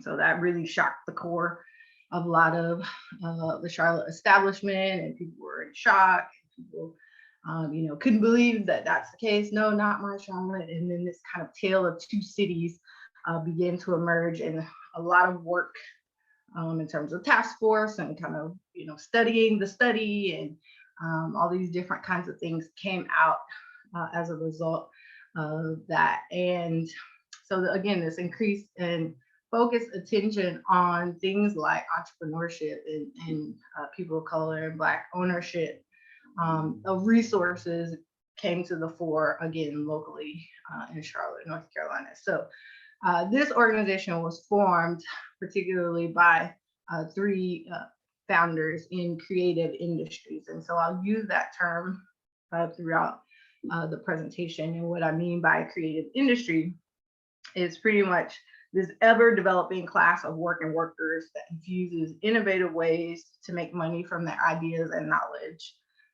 And so that's knowledge generation and knowledge manipulation, and that's to do traditional work in new or innovative ways, or to do new types of work altogether. So it's varied, and it's not as specific as I would like it to be. The group itself, it's formed kind of under a category of creative agency, which traditionally has included marketing, advertising, and things related to the visual media arts. But it is more expansive than that, especially because the nature of work nowadays is that there are so many things that didn't exist even 10 years ago that people are doing now. So the fact that a social media manager as a job, as a career exists now, didn't exist, 10 and 20 years ago. And so this nature, or this sense of a creative industry is really about using ideas and knowledge generation and formation to make money. So creativity to make money is what we are really referring to. We refer to the creative industry or creative entrepreneurs. So folks who, again, use their ideas, knowledge generation to make money. And what we're also seeing is that some of that crosses very many traditional lines of work. So we're seeing educators, right, using their traditional backgrounds and platforms to transform that into a creative industry experience. So using arts education to create online platforms for children to learn in fun ways that may not necessarily be allowed within the current confines of their curriculum. And so again, this creative agency or this creative industry term is really expansive. And in terms of their vision, Hugh House is a Black-owned creative agency led by a trio of visionaries that is, sorry, I can't see that, decolonizing the marketing and advertising industry through consulting, creativity, and through community. So again, their target audience in terms of their clientele are traditionally led organizations that are looking to expand authentically their audience base. And so when I'm saying traditionally based, I'm really referring to older, well-established, typically white-led organizations that have not had a strong track record in communities of color and Black communities in terms of getting their message out, getting their products or services out. And so that is their target audience in terms of clientele. In terms of the social enterprise component of the work that they do, they are really looking to help to upskill, to provide opportunities, and to provide community for creative entrepreneurs of color in this area and beyond. So again, that creative entrepreneurship may be around folks who are solopreneurs, so individual artists, again, in traditional art spaces, and it may be more vast to technology-based entrepreneurs, small businesses that are in the area. But the idea being to create more opportunity, to create more connectivity, and to advocate for that group. Also, they themselves falling into that group of creative entrepreneurs. So just a little bit more around the kind of issues or the problems. Very few Black or POC is standing for persons of color, people of color leaders in C-suite and on boards in US businesses and creative industries. So for context, again, Fortune 500, Fortune, the organization who's created since the 1980s, the Fortune 500 lists of CEOs has, since its inception, only included 19 Black leaders. So of those 500 every year since the 1980s, 19 total have been included in that list. Only 2 of which traditionally have been women, Black women, excuse me, and only for this year, there are 5 on 2021's list. And it's a record-breaking year for those 5 because 2 of those 5 include Black women. So again, 2 traditionally have been included in that list of 19 since the 1980s, but 2 just this year alone are included, and that's considered record breaking. So I think Tim alluded earlier to kind of this notion of the browning of the US population. So the opportunity with that is that more research and leadership models for positive acculturation of Black and Brown leaders specifically in the US population definitely exists. There's inequity, and we use the term equity as opposed to equality. I know sometimes those can be used interchangeably, but when I say equity or inequity, I'm meaning what is it that people need to be on the same level as those of their counterparts. So there's inequity, there's lack of access to sustainable opportunity for people of color who identify as creatives, particularly those who are solopreneurs, and micro business. And micro business tends to be folks who are solopreneurs, who don't have any employees, who make less than $50,000 a year in their business enterprises. And that's because the infrastructure is pretty much designed to have more resources and more interest and more opportunity geared to folks who have a higher level of reported income and revenue on an annual basis.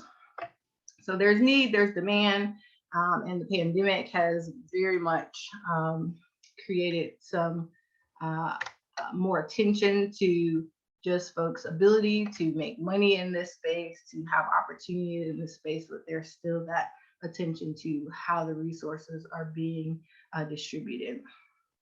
There's infrastructure limits, disparity, and capital. So again, going back to these companies' corporate pledges for racial equity, there's an emphasis on capital.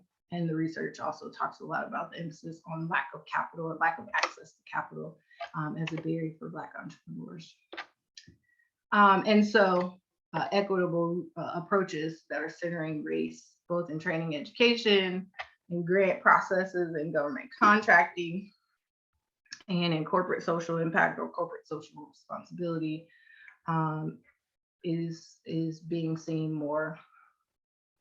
Also, there's this notion of the creative economy, or the folks who are making money through their idea generation not being as viable as some other types of industry. And what we know is that more concerted attention in this area is only useful and beneficial to how folks are creating opportunity for themselves and contributing to GDP. So the National Arts Foundation cites that the creative sector industry work represents 4.5% of the estimated $21 trillion of US GDP. So, 4.5% of that 21 trillion, that's how much money is being generated in these areas that contributes to the work that's happening in the US.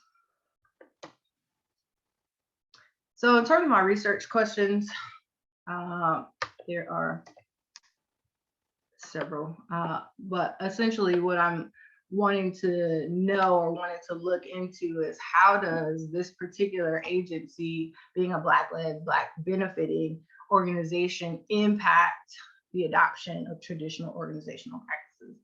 And what I'm defining in part as traditional organizational practices are those that are typically used by bigger, larger, more established organizations, again, that are traditionally led by white leaders. And sometimes some of the research I've read said that there is a right way, there is a rigidness, and there is a historical adoption of these certain practices. So those are just some ways that traditional organizational practice is being defined. I'm wondering, do the cultural or racial identities essentially of the founders impact how the organizational practices are experienced by the workers? And then finally, do the cultural racial identities of the founders of this agency have an impact on both how they build their clientele and how they benefit their target audience? So I mentioned earlier, their target clientele tends to be traditionally older, white-led organizations, and their target audience tend to be Black and Brown creatives of color. For a theoretical framework, I only have 2, but I have 3 different examples. Pretty much the 2 examples in the social systems theory are one more, I guess, historical, and I thought this was really fascinating. This is Bronfenbrenner's ecological systems theory that basically talks about a general system theory. It has to do with how people are socialized and acculturated or influenced by their environment, and the fact that that overlap and that influence creates a sum that is more than just the 1 + 1, right? There's a compounding and overlapping impact of these influences.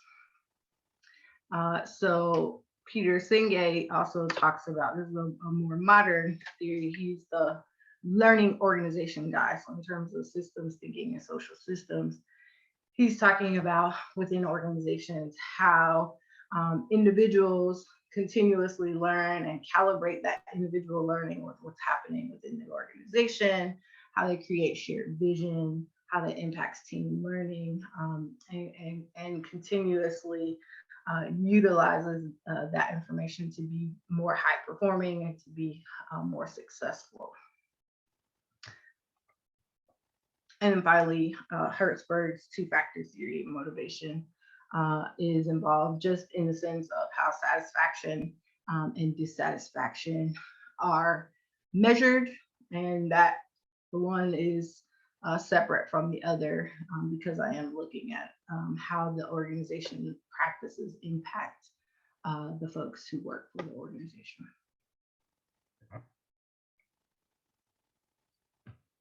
Some solutions in the literature, they are kind of classified in 2 different ways, and systemic and kind of individual local are those 2 different classifications that I found.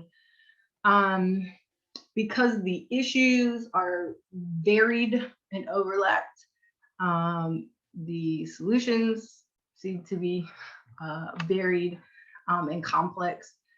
So essentially addressing barriers that contribute to what Gibson et al. Refers to as occupational segregation is one of those systemic solutions that are put forward, and that basically is saying because society has been as it is, there are certain things that exist for Black entrepreneurs that don't exist for other entrepreneurs. So there's a high barrier of entry, for instance, in certain industries or certain sectors of entrepreneurship. And if you already are not able to get capital, access to capital from banks, and you're not able to get good loan rates on business capital, right? You may say, you know, I can't afford to be in this certain line of business, so I'm only relegated to being in this line of business. So what we know is that typically Black businesses are very heavy in the retail service industry because there's a lower barrier to entry.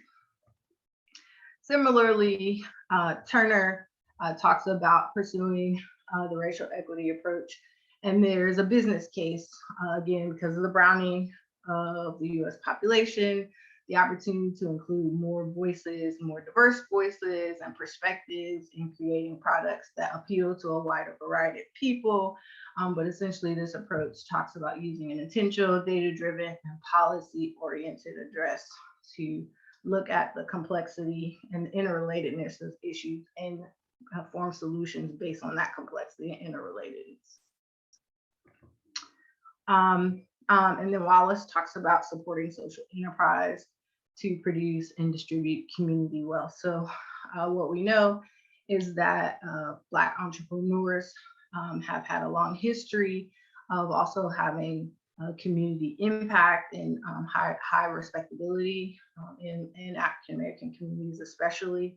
And so Wallace talks about using social enterprise, that is, including community in planning, including community in how you are determining what products and services that you will develop and how you will develop them to produce and distribute wealth, and also including community in how you deliver the services that helps to produce and to distribute wealth. In terms of the solutions in the literature that are local and individualized, infusing self into organizational practice can contribute to fulfillment. So Lichtenstein posits that self-expressiveness, being involved in the content for organizational practices, can be done in a way that becomes a vehicle for self-actualization. So Kim talked about Maslow's hierarchy and that being kind of the highest order that humans aspire to. And so this research talks about how organizational practices specifically can be reflections of people's individual identities in ways that help them to experience more fulfillment. And ostensibly, if there are racial and cultural similarities for the folks who are leading to those that they're looking to benefit, then there may be some connections between how they lead or how they implement organizational practices for the fulfillment of those that they benefit in addition to themselves. Balancing culturally innovative leadership with cultural maintenance. So this was interesting in that this notion of kind of younger, particularly entrepreneurs kind of want to buck the system and do things very differently. This research basically says, even if you do that, you have to at some point be able to say, we should do things in this way and be able to, for adoption throughout the organization, have people buy into doing something in a way that it has been done at some point. So folks look at innovation, especially younger folks look at, kind of revolution and doing things differently. But this research posits that in order to maintain culture, even if it's revolutionary, right, you have to buy for how things have been done at some point. And then finally, more study is needed. So Gibson et al., who I referenced earlier, talks about how research on scholarly research, particularly in entrepreneurial experiences and attitudes, is not as well conducted. It's limited, it's not fully understood. And then this notion that entrepreneurial attitudes and intentions has an impact on how, at the rate at which African Americans are entering entrepreneurship, what models and mentors, and again, resources that exist prior to them that allow them to say, yes, this is something that I can do, and this is something I can do to benefit myself and my community. In terms of methodology, I'm doing mixed methodology, converted design, doing 2 forms of quantitative data, which I'll explain momentarily, and culminating to organizational interviews. For the quantitative data, I'm focusing on the Denison Culture Survey to gauge findings around the 4 areas of the Denison survey: the adaptability, mission, involvement, and consistency. And then a worker satisfaction survey, which I'm customizing in Qualtrics to look at the satisfaction levels of those working within the organization, at which point we will institute interviews that will include one-on-one interviews and group interviews as appropriate to kind of calibrate the quantitative data, to dig into the why, why their responses were the way they were, and see what implications they have for culture, for leadership, and answering some of those landscape of need, landscape of opportunity questions.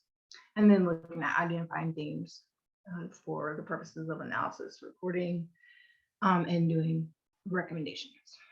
So much like everyone else, finding a recommendation, action plan, project deliverables are to be determined. I do anticipate that regardless of the results, that an organization needs assessment will be an appropriate recommendation and or part of my action plan. So that concludes my presentation. I will take questions if there are any. Thank you. Excellent, worthy project. Regardless of how new or innovative organizations are, or how new or innovative or culturally relevant their missions are, in the end, it all circles back to what Alexandria said there, social systems. Now, the two that she has picked, Singay and Bronnenhofer, they are all from the Getzels-Guba social systems model tree from the 1940s and 50s, and idiographic, nomothetic, internal, external, the organization and the employee. They both have needs. They must be congruent. I don't care how new and groundbreaking you are. What the organization needs for you to do every day has to be what you need or want to do as the employee. That won't change no matter how new or different or creative or groundbreaking or original an organization is. That is the heart of social systems theory. That's the heart of all organizations.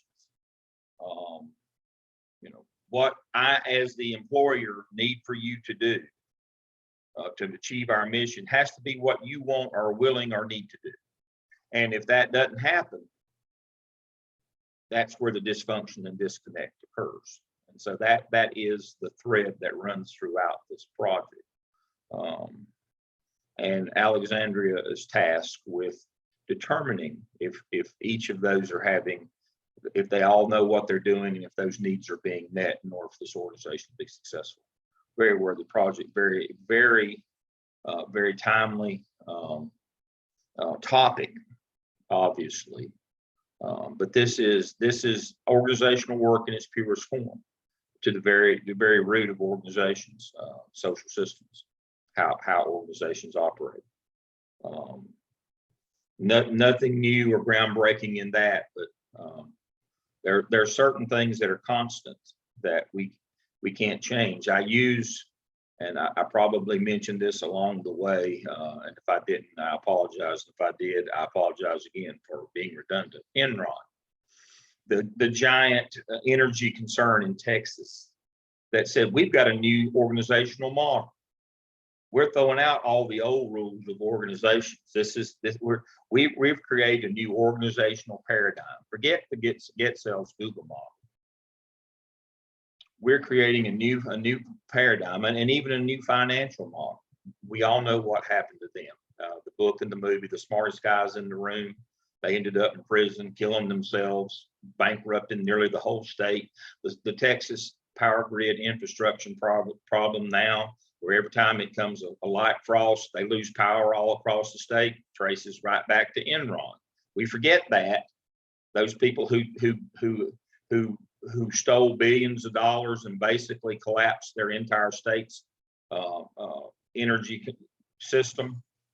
That didn't happen by accident, folks. People stole that money and did that, but they convinced people that they had a new organizational model.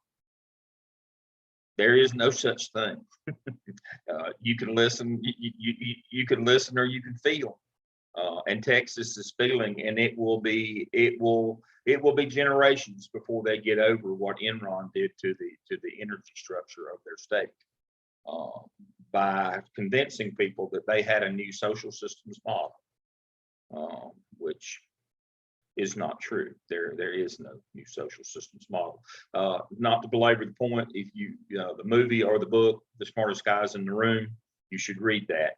If you think that you've got this a better mousetrap, you don't. David, your question? Yes, I have a question for Alexandra.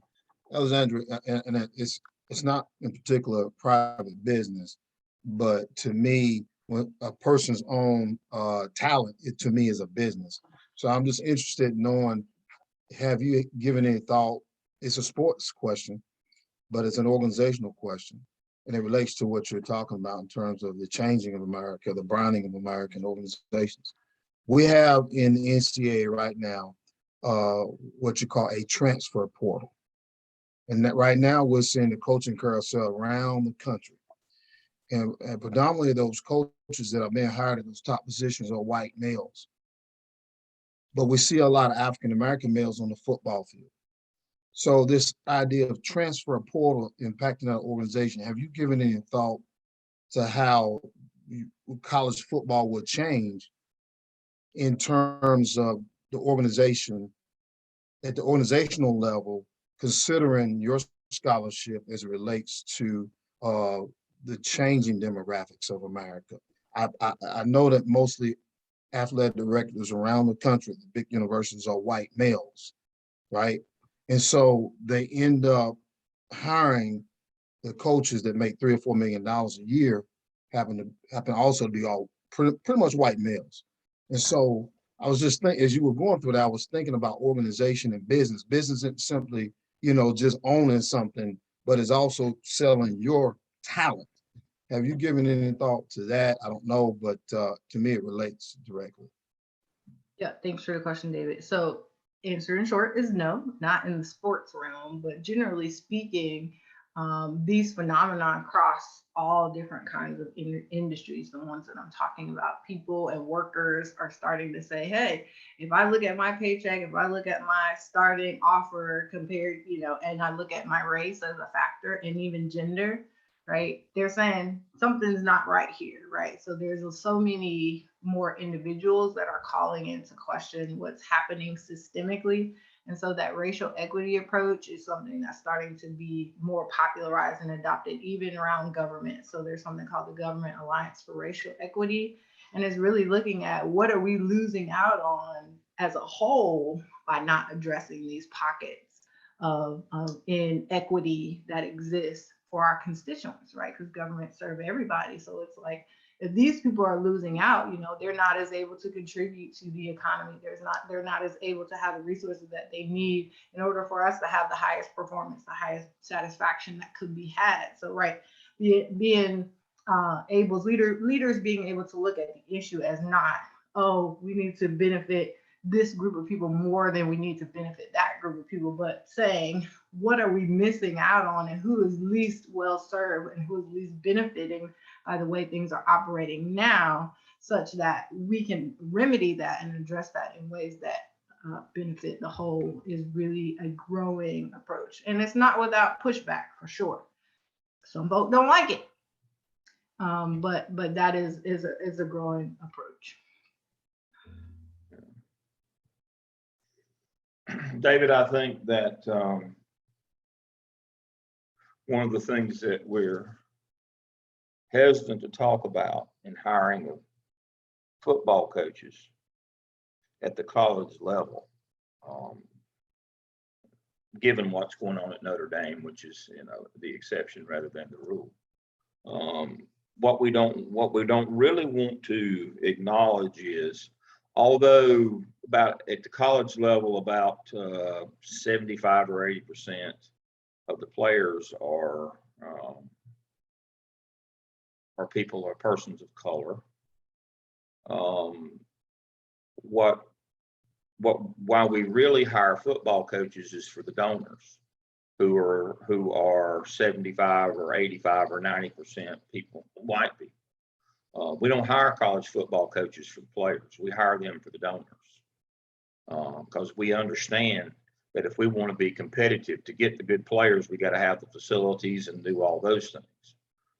And so when we're talking about having needs met, the needs of universities are tied to the needs of donors. Now, Notre Dame doesn't have that need as much as everybody else has that need. And so they can do what they've done, but other programs need to get people in that big donors will continue to write checks to. And so, again, it goes back to needs. The organizations need, they need for those donors to keep writing those checks. And I'm not talking about little checks. I'm talking about the $100 million checks. And if you don't think checks won't make a difference, look at Oklahoma State. I mean, the only reason that you would ever stop in Stillwater, Oklahoma, is to throw out trash and pee get gas at the gas station. But how have they become a national player in the football landscape over the last 10 years? T. Boone Pickens, that's how. Who's T. Boone Pickens? He's an Oklahoma oil man. How much money has he given the athletic program at Oklahoma State? Is it $1 billion yet? If it's not, it's awful close. That's $1 billion with a B, folks. With a B. And he took a place that couldn't even play dead. And now they're, what's their ranking this week in the national football ranking? 6th, 7th, something other like that. 7th. That's what I'm talking about. He just money whipped them. That's a Dan Jenkins, if you know who Dan Jenkins is. He's one of my favorite authors of all time. A little racist, but you know, of his time, from Fort Worth. But then to his credit, he immigrated to New York and got learned a little something. He wrote the book that became the movie Semi-Tough with Chris Christopherson and Burt Reynolds. This is way before you folks' time, but Dan Jenkins, famous columnist. But that's one of the things he talked about, you know, college football, he just money whipping. And that's what T-Boone Pickens did, you know, to Oklahoma and some of the big programs. He decided that he would just money whip them, and he just given $1 billion to Oklahoma State. Now, he handpicked his coach, and the guy that he's got, you know, I'm not sure that he can spell football, but, you know, they've got facilities and athletes. And so we have to understand that what the organization needs sometimes is not what we think it is. That's part of the social systems model too, is to determine what those needs really are. What does the organization really need? Well, at Oklahoma State, they need somebody to give them $1 billion. That's how they can compete. So that coach has to reflect that. So they hire the coach not for the players or the coaching or any of that. They've got people standing around him that actually coach. He just stands there and basically is a buffoon. But they've got money. And so that again, we got to go back to, we can't get away from that social systems model of what the organization needs. And then for it to be successful, the culture to be successful, and for the organization, the employees have to get their needs met as well. And then the clients eventually. That's what helps the clients get their needs met. All right, Blair's next. Just moving right along. Excellent job, Alexandria. I'm so pleased with your presentation. She's had to put up with me. I was late meeting with her because I was late meeting with Marla because I was meeting with Jim on Thursday. But I was on time for Jamaica though. So 1 out of 4 is not bad. All right, so the organization that I'm working with my project on is a small nonprofit organization called Girls Like Me. They have a mission of encouraging young girls to go out into the world, be trailblazers within their community, and live out their dreams. They initially started as an online magazine providing resources and images of girls who look like them, young girls and women who look like them, being positive influences within their communities and at the world at large. They have gone from hosting a small tour drive, which included just the girls within the program, to now being able to serve over 150 young children within the community. They also provide college prep 101 resources to the high school students, and also mentoring groups and sessions for all of the girls. The girls range from ages 11 to 18. The problem that they are currently facing is their engagement of volunteers and donors has become inconsistent, and they are working towards increasing those numbers. So the purpose of this project is to help and investigate how ways to increase their engagement of volunteers and donors to provide a more widespread service to the northeastern urban area where they are providing their services. The research questions that have been guided through the literature review are: what are the major factors that affect volunteer engagement of nonprofit organizations, as well as what are the best practices to achieve sustainable funding? So the theoretical framework I'll be using on my project is Lewin's change theory. I chose this theory because the language within the model really lends itself to working with processes that are already in place, as well as groups of people working toward change together. There are also steps that allow for evaluation of previously used strategies and systems. So this seemed the best fit for this project. As we know, the 3 steps are unfreeze, change, and refreeze. The first step really goes into digging deep into those challenges that the organization is facing. And clearly, because they do have a problem, this is the opportune time to bring about some type of changes. So this would be the time where you would go in and dig and see what those problem spots are, encourage replacements of old behaviors and systems, and management of those. This is also the time where you can manage doubts and concerns of the team that is working toward this new change. The second step of change is where we would be implementing the changes that we have discussed and agreed upon. This is where team members would be learning the new processes of how to implement them to work toward whatever the desired goal of the project is. And the refreezing stage is when this is when you are implementing those changes that have been worked on. This is also a great time for, if you see team members backsliding to old ways of working or strategies, this is when management needs to absolutely step back in and encourage the use of the newly developed strategies, and also celebrate those opportunities when the changes are actually being implemented with fidelity. So again, the problem is that the engagement of volunteers and donors is inconsistent. Based on the literature, the potential solutions was board development. This is where boards are developed through roles and associations of which particular organizations or committees within the board are assigned specific roles, preferably designated to whatever the problem is.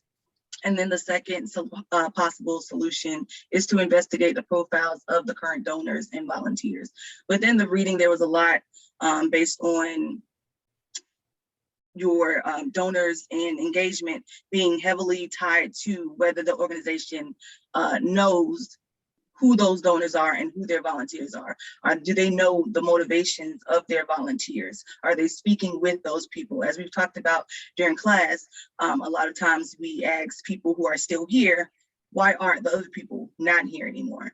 So this is one of the things that was brought up in the literature a lot, to actually go in and ask those people who are currently, to ask the volunteers who are still here, why are you still here? Why are you still providing services to us? And to ask those volunteers who have stepped away, what made you step away? Why have you changed to a different organization? What made you come here to begin with? And why are you no longer here? So I plan to use a mixed methodology of convergent design. Again, we know that this is when the researcher collects qualitative and quantitative data simultaneously during the same time frame of a research period. Both of those data sets will be analyzed and compared to see if there is any similar trends prevalent in both of those data points. Qualitative data that I'll be using will be individual interviews. Below are the questions that I plan to ask the board of directors. There will be questions about donors and questions about volunteers. This will provide some insight into if the board of directors are aware of who their donors are and their volunteers.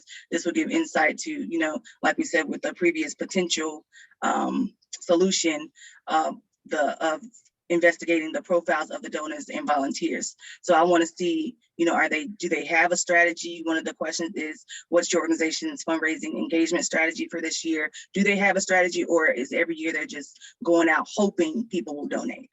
How are they working toward mending this current problem that they have? Also, with some of the questions for volunteers are, what channels are your volunteers coming from? What events solicit the largest amount of volunteers, and what capacities can volunteers participate? That's again, I saw that a lot in the literature about volunteers having the autonomy of choosing kind of their strong suits when they're working with organizations. So it's going to be interesting to see the board of directors' responses to these questions, to see if they know why their donors are volunteering with them and if they have the capacities that the volunteers are looking for to volunteer with them. I'll also be using field notes and observations from my time with the board and the founder. The quantitative data that I'll be collecting is going to be the previous fiscal year's fundraising totals. I'm also going to be using the Denison Culture Change Model Survey. We know that this is the survey that analyzes cultural dynamics of an organization by analyzing and assessing cultural traits, and also to gauge, the impact of the organization. I'll also be using the volunteer functions inventory. This is a measurement tool that assesses the motivations of the volunteers by exploring 6 motivational functions.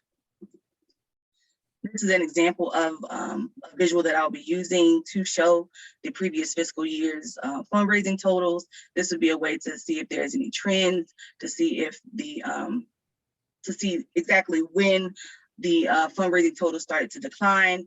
It will be interesting looking back in 2020 and 2021 to see how, if COVID affected those fundraising totals. And then for the volunteer motivation, some of the insights that I will be able to gain from that, these are the 6 functions that are explored within that inventory. The values function is an opportunity to see if the volunteer is volunteering to with an organization that shares similar values that they share. A lot of times it's based off of altruism, things like that. Understanding function, meaning that the volunteer is volunteering with this organization to gain some type of skill or understanding about a skill that they can use in their personal or professional career. Social function is when a volunteer is volunteering to build social relationships or to help with their social interaction with others. Career function is the volunteer is volunteering for professional gain. Protective function is when the volunteer is volunteering to protect themselves from self-harm possibly, or to get out of a harmful home environment. And then enhancement function is tied to their ego, that volunteering somehow boosts their ego and makes them feel good about themselves. The Denison Culture Survey, as we know, will be able to give me insight of areas of growth, as well as areas of areas of weaknesses that need to strengthen. Those capacities that will be identified are adaptability, mission, consistency, and involvement. This will directly relate to that potential question that I discussed earlier about board development. With the results from this Denison Culture Survey, if based off the data that we receive, if that is the way that we will move with board development, this will particularly tell us exactly which areas are lacking and which need to be built upon. So just like everyone else, after data is collected and we have analyzed everything, we will then go about finding our findings and making recommendations accordingly, as well as creating an action plan and deliverables. Thank you. And are there any questions? Excellent job.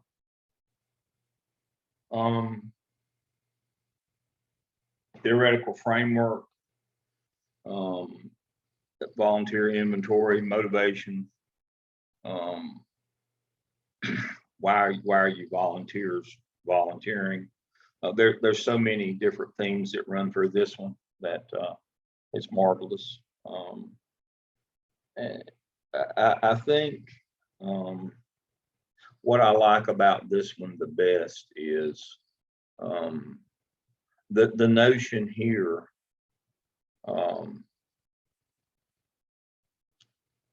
of an organization that does good for youth. I mean, in the end, I mean, you have to have a worthy goal, or people won't donate time or money. If they don't perceive that your goal is worthy, and that's kind of the notion here in this one, that what they're trying to do has value, it's worthy. And then once you've established that, then it's just working the process. It's just doing disciplined inquiry and being intentional. I love that's what Blair was talking about. Hope's not a plan. I say that all the time, but what that means is you have to be intentional. You have to work your skill level When you have a worthy cause or project, if you don't have to establish that, you don't have to convince people of that. If you don't have to get into the value proposition. See, that's the part of that's hard when we're talking about for-profit, is to establish. Then we get into a value proposition. Is, people come to you for perceived value and they stay for received value, and you get into that value proposition. And that's a whole nother level of hurt that you have to go through as a consultant or as a leader. The beauty of a project like Blair's is we all agree that doing something for children is a wonderful thing to do, and that has value. We don't have to establish that to begin with. And so then after that, it's simply using your skill set to help them. And that's what Blair's doing. And again, a very worthy project, wonderful. And her technique again is flawless. All right, let me see.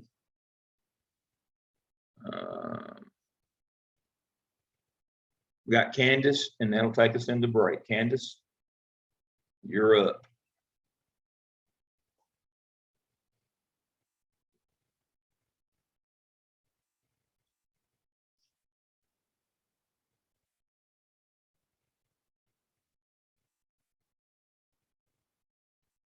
Excellent.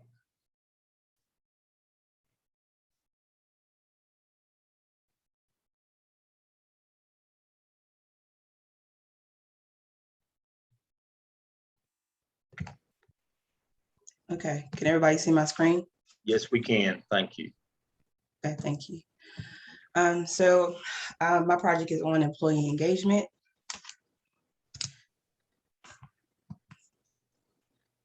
A little introduction. I'm currently using a pseudonym for this project because I am currently doing my project where I am working at, speaking in these terms. So the pseudonym I'm using is PLG University. Within this university, I'm doing my project within the Division of Student Affairs, which consists of 19 different departments. There's 180 plus employees. This includes essential and non-essential employees. The current climate of the university is that individuals have been impacted by the pandemic, which has changed the work environment altogether. We have a combination of individuals who are still currently working from home, those individuals who may have underlying conditions who cannot come back to campus, and individuals who are considered essential who have to be on campus, and I'll get into that later. There's also a current mindset coming into this project that we have to do more with less. So in previous conversations that we've had in classes about funding, just because the university is receiving funding doesn't mean that particular departments are receiving those funds to provide them with resources to get their jobs done. 85% of the positions are banded at entry level. This does not include, nor does it take away from the years that they have worked in this field. But I just wanted to be very specific about the term entry level because majority of the individuals in this space are considered entry level employees, no matter what their educational background or resources that they bring to the table. And then majority of the engagement and developmental opportunities are self-directed, provided through human resources or national organizations, and they're usually done during office hours, which can become difficult for people who have students coming in and out the office, depending on where you work, having emergencies or having to do things away from the computer because everybody does not consistently sit at their computer to do their day-to-day job. So the purpose of the project is to address the critical issues that was presented at the 2020 University System Engagement Survey. This survey started in 2018, which is an intentional practice of the overall state system to make sure that all universities are meeting their standards. And this is important because student affairs professionals support and analyze strategies to improve institutional progress and student performance, which is very important because this is the job that is done outside of the classroom. People usually think that student retention is a classroom-based practice. That's why we have programs after class hours and in the evenings to support students. And those are some of those hygiene factors that affect students that keep them enrolled in different institutions. Area concerns that was brought to me based on this survey were communication, fairness, collaboration, and self-governance. I marked off, which ones were prevalent during the 2018 survey, and the newest one that came up was fairness. The question that was asked of me to resolve for this project is, how can we improve employee engagement for the Division of Student Affairs? What is my hypothesis? So my hypothesis is there is a significant difference in employee engagement and satisfaction levels between essential and non-essential employees. And I wanted to make sure I define that for everybody who are not familiar with these terms. Essential employees are health services, university law enforcement facilities, residential housing professionals who are on site 24 hours to basically support the essential needs, like I said, outside the classroom and after business hours. So my literature review framework is going to be Hertzberg's two-factor theory, understanding those hygiene and motivational factors that will keep employees engaged and satisfied while completing their day-to-day work to support and engage the students, also including some of the motivational theory components from McClellan's motivational theory. And then the problem that, that I'm looking to resolve is, how can the division reduce employee disillusionment?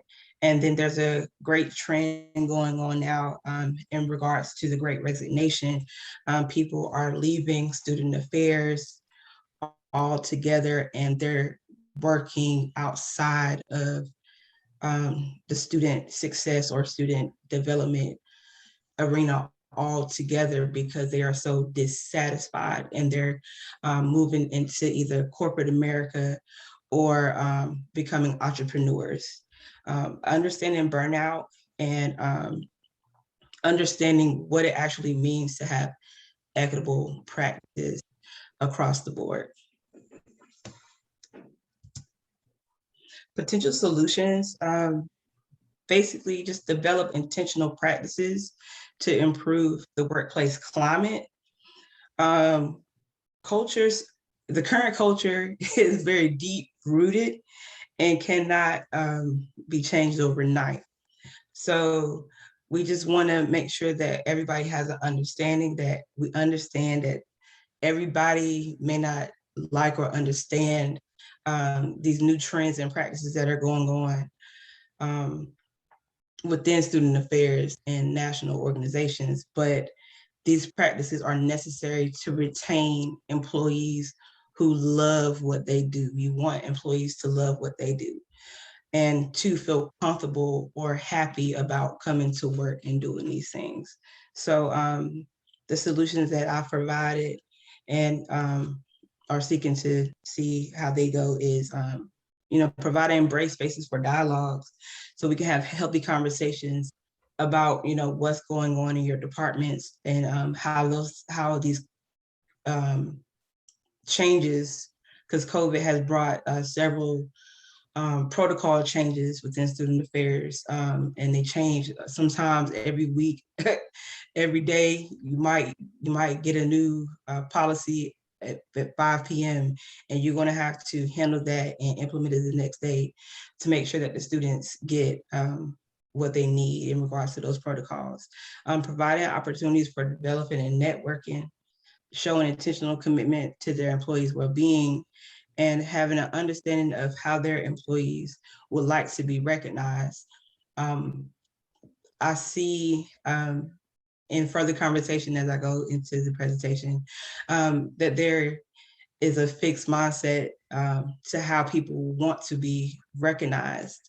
And they feel like there's an end all be all, like when you have end of the year banquets and we pass out umbrellas and fanny packs and cups that, yes, you are happy, or yes, because you have a job, you are happy. And this is me recognizing that I appreciate you. So we have to move beyond those fixed mindsets when it comes to that. And I want to include trends that are currently going on in regards to higher education about best principles. And I'm using the term principles because I want to make sure that we are practicing what will help repair the current climate. And then under those would be highlighting intentionality and care culture. These two practices are currently being used to reel students back in and helping them feel motivated and feeling like they are safe and that their opinions and their well-being are being taken into consideration when developing practices. So I feel like these practices and principles will be best to suit and fit the needs of the division. Research questions that came from this is, what is the relationship between organizational change and employee disillusionment?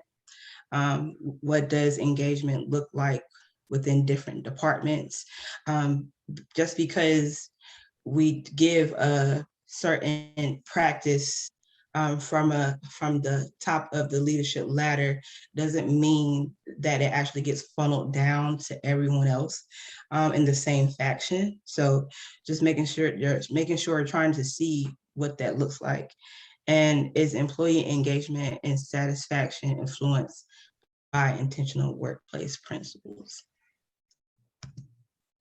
My methodology is going to be convergent, utilizing both qualitative and quantitative research. And I'm pulling together the system results and trying to connect the similar trends with the sample population for the division check-in survey and the two wellness retreats that we are currently planning for the beginning and the end of the semesters, which will come with the analysis breakdown.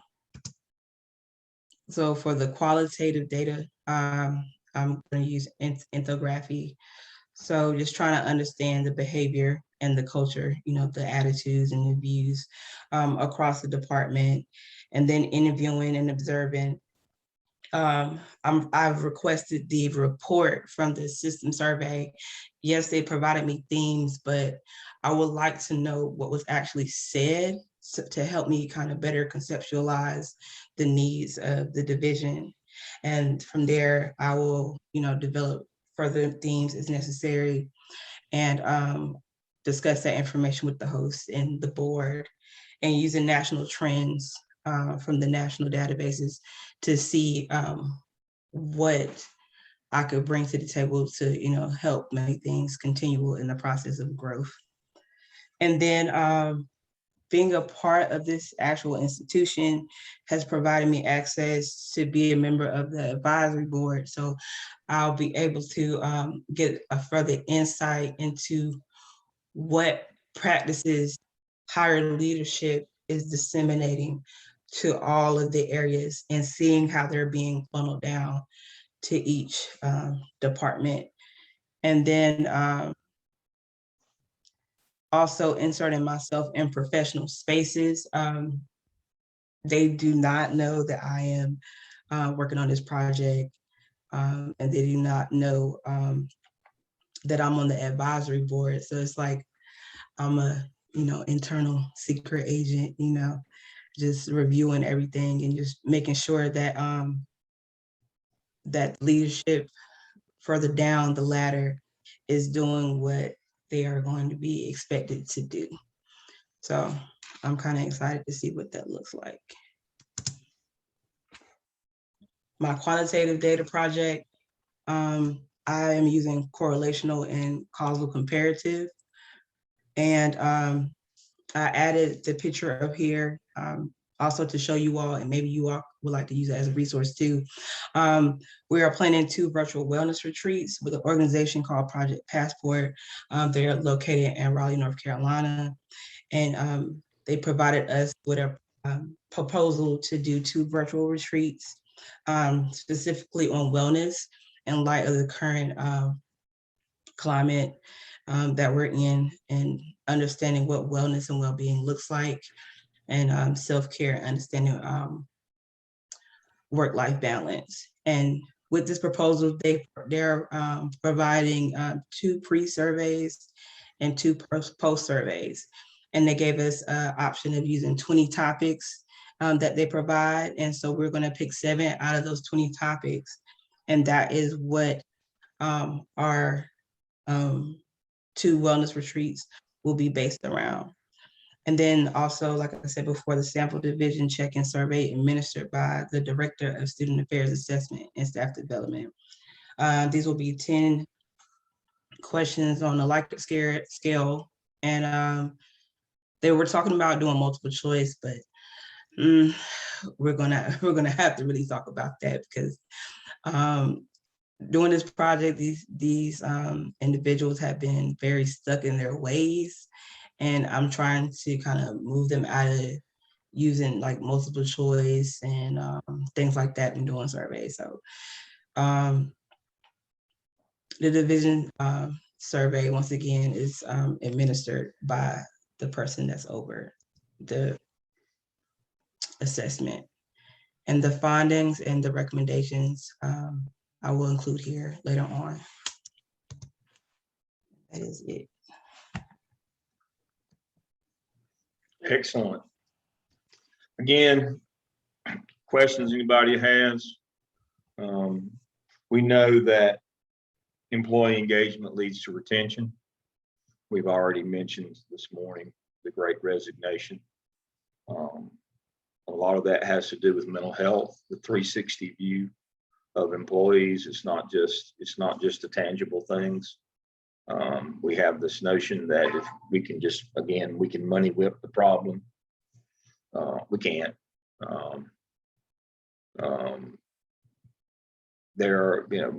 Money can be a dissatisfier, but it can't be a satisfier. And I love that Candace's list of those things. We have to remember that. Just as we have to remember, the leader can't be a satisfier. Your work has to be the satisfaction, but a leader can be a dissatisfier. We have to remember that. I also love the notion here in her mixed methodology on the qualitative side. She's going to do an embedded ethnography where she will embed herself in the group and collect data. I would recommend, and we talked about this, to make sure you take field notes, because you're really looking for themes, emergent themes from that embedded data collection. And again, we're not looking for numbers, we're looking for emergent themes. And these themes don't have to be hearing the same words every time, but we're looking for themes that we can see or hear or feel or sense. We're looking for emergent things when we embed ourselves and do an ethnography. We remember again what an ethnography is when we embed ourselves in the group, much like a cultural anthropologist, and observe the social structures and organizations and interpersonal relationships with the people inside the organization. And that's what Candace is going to do. That's a marvelous technique. I love that. Excellent. Excellent job. I had a quick question. Yes. Candace, great job. I'm wondering what you have seen in terms of what the university is doing specifically for the employees as it relates to that mental health and wellness piece, especially now when so many things have been documented, and so many people are experiencing mental health that who maybe haven't before, or at least aren't aware that they haven't before. And I'm wondering if there's any relationship that you've seen just in your reading or research so far between employees of the university's mental health and wellness and how that impacts their impact on the students. Yes. So, you asked a lot of questions now, so I'm gonna try to get to them. So, I appreciate the honesty and the authenticity of people in senior leadership who have been in this position 20 plus years, saying that we don't know what wellness looks like. So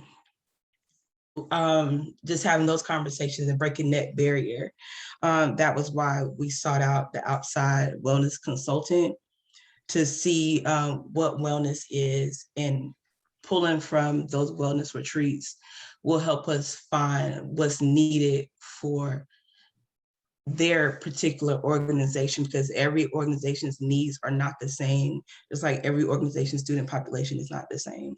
So just seeing what that looks like, and understanding that the same issues, like financial disparities with the students, are the same issues that's currently going on with the employees who had to deal with their students, their own children. When I say students, I mean their children, having to be at home, so they can't come to work.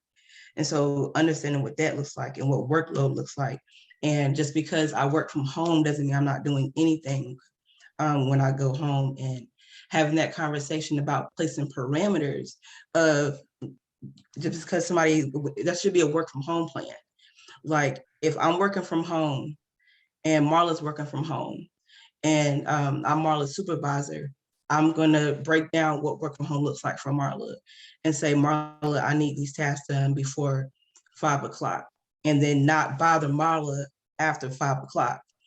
But it's because you see Marla at home, you thinking, okay, she's probably at Target or something like that. Well, I can call her at 7 and get her to do something. No, we're not gonna do that. So I just appreciate having those conversations. And what was the other question that you asked me about? You said about the connection with the students. Yeah, you might have addressed it some about how employee wellness impacts their ability to serve students. And it does impact students, because if you don't feel good about being at work, it does affect productivity. It does impact if you are present. Are you present there to actually engage the students? Or are you just trying to get things done just so you can say, I did it? And the students see it. The students can tell whether you are happy at work or whether you want to be there. Mm-hmm. Yeah, it's the students are the dog in the kick the dog scenario. You got to remember that. In any service industry, if you treat your employees badly, they will treat the customers badly. That was the video. I can forward you that video. It's a short one. It's only like 7 or 8 minutes long, by Simon Sinek. And he used the example of an airline. But the learning lesson is, in customer service organizations, that's you don't make a widget or a piece of furniture or whatever. When your product is customer service, if you treat your employees badly, they will treat your customers badly. You have to understand that. That's one of those organizational things that we have to know. And so I was doing a piece of work for something else, and so I found that video last night. I'll forward that during our break. Y'all should take 6 or 8 minutes sometime later on and look at that one if you're interested in that concept. It's not a very academic one, but it illustrates the example of what we already know. All right, we'll be back at 12:30, and we have Jamiko, Marla, and Melody, and is that it? I will forward you all that email as soon as we go to break. It's a quick Simon Sinek video. All right, see you at 12:30.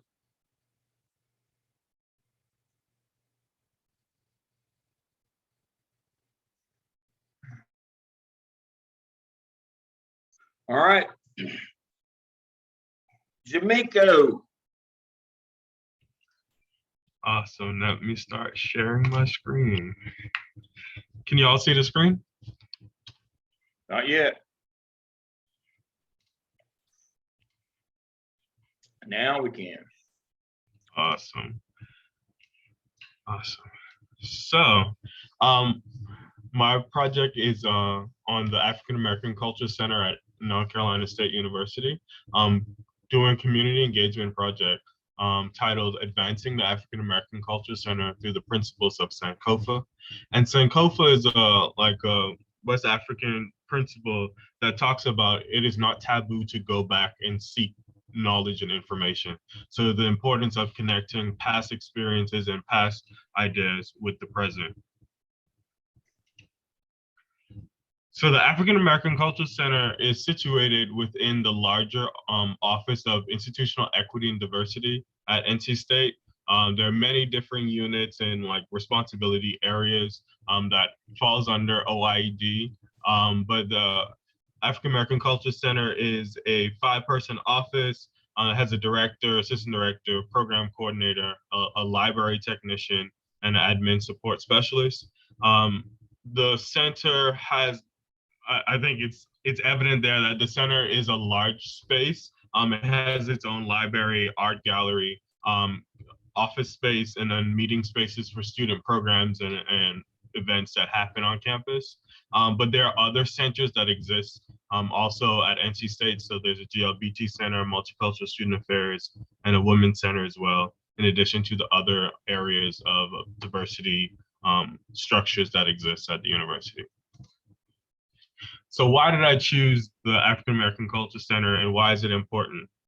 So the African American Culture Center existed at NC State for a while, but in its current format for at least the last 30 years. So it's at a crossroad of, it has a unique opportunity to develop what the future of the center would be, understanding the rich legacy and developing and supporting students.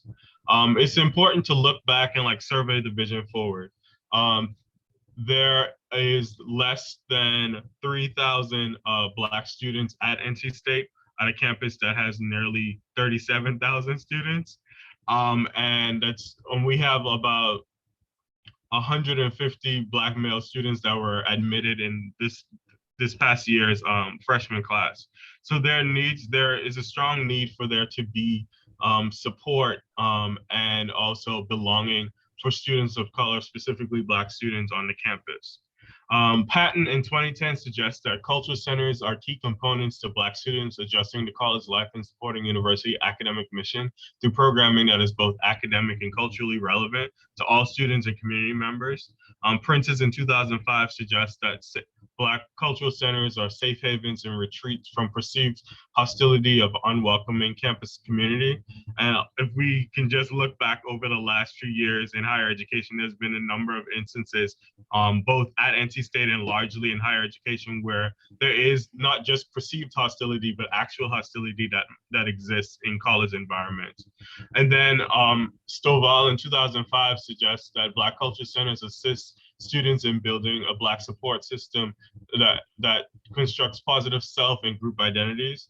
And I think that ties back to the idea of belonging. Like if students feel like they belong, if they feel like they have people who care about them, they kind of create space for themselves and like understand their own self and develop that leadership skills that will translate into their academic work and also their life after college.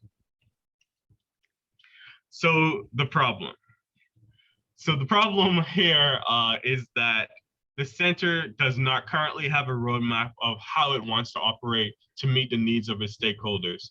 The African American Culture Center has had a significant amount of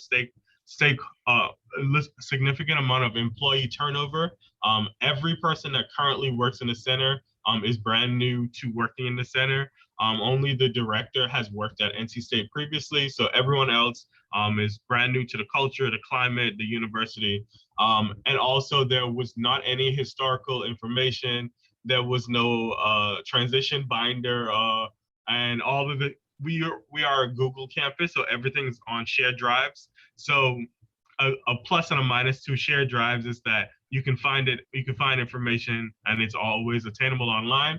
A minus is that sometimes those information is tied to an individual person. So if a person leaves, everything related to work that they may have been doing leaves with them and like it's not really accessible.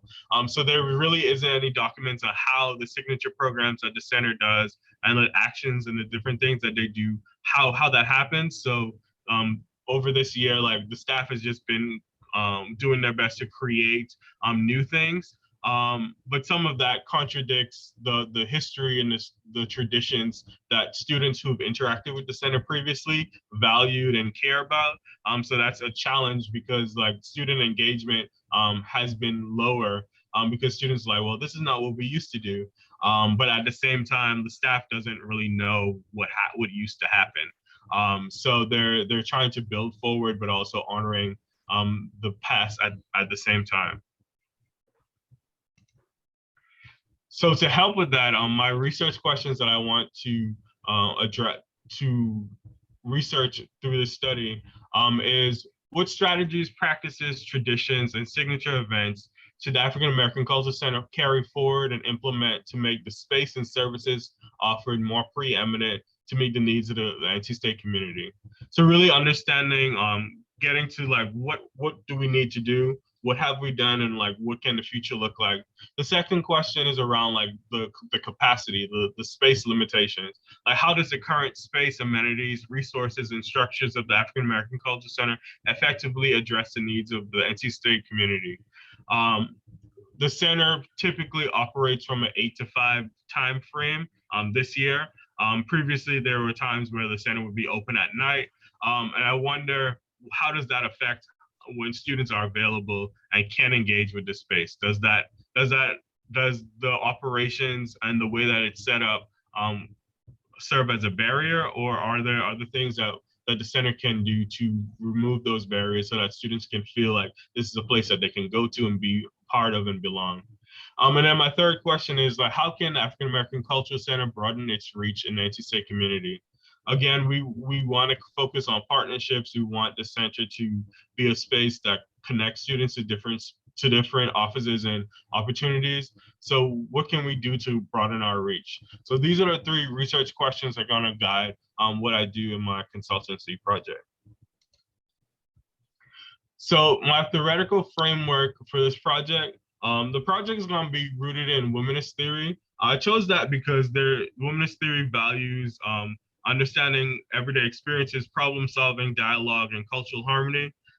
There's a level of activism that womanism talks about, and it's rooted in social change. Also, I want to use the social systems model from Getsguba, understanding that all the employees are part of a system, and remembering that like what the organization wants you to do and then what you want to do yourself there needs to be some co-alignment. So understanding those expectations and bringing those things together. Additionally, using tenets of appreciative inquiry. So really having the staff and the students and folks that are involved in the center, the community really dream what do they want it to look like discover what's going well, what it might dream what we might want it to be, design, determine what it should be, and then create what it will be. And then all of that would have a positivism in the core of it. It really helps us move forward the center. So again, the problem again, there's no roadmap, and we need a roadmap to understand what needs to happen so that the center can meet its needs and really understand how the purpose of the center can be grown. So potential solutions from the literature. Diverse in higher education article talked about centers should be centered around knowledge, understanding, interaction, respect, and dignity. And in reading that article, what I got from that was the importance of Black cultural centers being a space of knowledge where people can understand, where all people can understand the experiences of Black and African American experiences, they can interact with folks that may be similar or different from them, understanding that Blackness is not a monolith and there's many different types of people, in a respectful way that suspends judgment. Creating that environment is important so that folks can engage and really help with the retention of students in the space. Another article I read talked about on higher ed jobs, talked about the focus on partnerships and listening to community stakeholders. We know that working in silos is not helpful to student success or anyone's success, really. So figuring out ways that we can be in partnership with other academic and student affairs spaces and academic departments can help make those connections with students and really be a hub for the university, and particularly Black students on campus. Listening to community stakeholders is very key. We don't want to do things that we want to do, but we want to do things that are going to be helpful to the student community and also the faculty, staff, and folks that interact with the center. And then lastly, Blankhawk in 2006, in his dissertation, talked about Black Cultural Centers serving as a necessary purpose by providing vital student programming services as well as academic advising, tutoring, mentoring, leadership development, and personal skill building.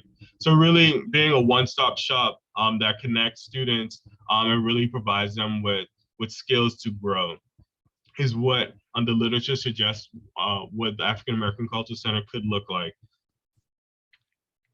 So for my methodology, I intend on using a mixed methodology approach, explanatory design. So first I'm going to collect quantitative data that gathers information about community members' use, knowledge of, and ideas around how the African American Cultural Center should function. And that will really inform what the qualitative data collection will look like, the interviews that will happen. So some of the questions will be like, questions around the uses of the space. How often or when do you use the space? And I'll give options of like different time periods or days of the week. What times and days are you more likely to visit the Cultural Center based on your class, life, work schedule? Do you know that you can hold events for clubs and organization leaders? Like, do they know that they can hold events and programs in the space? Did you know that the Cultural Center has a library? Because the way that it's set up, it's on like 3 different floors of a building. So some folks may only recognize the office space as a cultural center, but there are also other spaces that belong to, that's a part of the organization. So figuring out like, do people know that that's all connected together? And a number of other questions that get to understanding the traditions and the significance of the space and the actions that happens there. The qualitative data project would be a stratified random sample. I plan to develop a qualitative service that we share to community members to gauge their interest in interacting or understanding of traditions using a 4-point Likert scale. And the quantitative data will inform this. Sorry, the target audience would be undergraduate and graduate students, faculty and staff, and community members at large. So this would be quantitative, sorry. And then the qualitative data project would be based off the quantitative data that we are able to gather. And then have interviews with folks who completed the first survey and really dive deeper into the why and like why they responded the way they responded, what did they meant by that. In addition to that, having the survey having interviews with the staff of the African American Cultural Center to really understand like what do they think is important, and using that to inform also like what we do in our action plans. And also every Friday from noon till 5, I spend time in the center. I've been taking notes on like what am I observing, what is happening. And I think all of those together, I think it's interesting because, but while the staff know that I'm like there, I don't know if they are aware that like I'm actually like taking notes based for this project. Like they know I'm doing this project, but I don't know. So I think I would describe that as a covert way of doing this ethnography. But also on Fridays, the students have a program. It's called What's on the Table, which is essentially a decompressing space where students kind of talk about everything, about the campus environment, about classes, about this, everything that's happening in their world. So using my time in the center, both observing the center itself, but also observing the conversations that happen at that program that happens on a bi-weekly basis to inform what our actions and recommendations might be. So again, finding and recommendations, we gotta wait on that. And then action plan and deliverables to be determined in December 2022. What questions can I answer? Excellent. Go back to that. Oh, well, that's okay. I was going to have you go back to that picture of the graduate there. Things have changed a lot in 45 years. I was going to say that. And that was kind of my opening. What a wonderful. So what has changed in 45 years? We graduated in Reynolds Coliseum. We wore the same robes that had been worn forever. They had them in boxes. And you can imagine what they smelled like. They were wool robes that they made us wear. You couldn't have worn any adornment. They wouldn't let you in the building. So times have changed, and we just as that picture is much different. That's at Carter Finley Stadium. I've got a body part or two there somewhere I need to go find. I'm running out.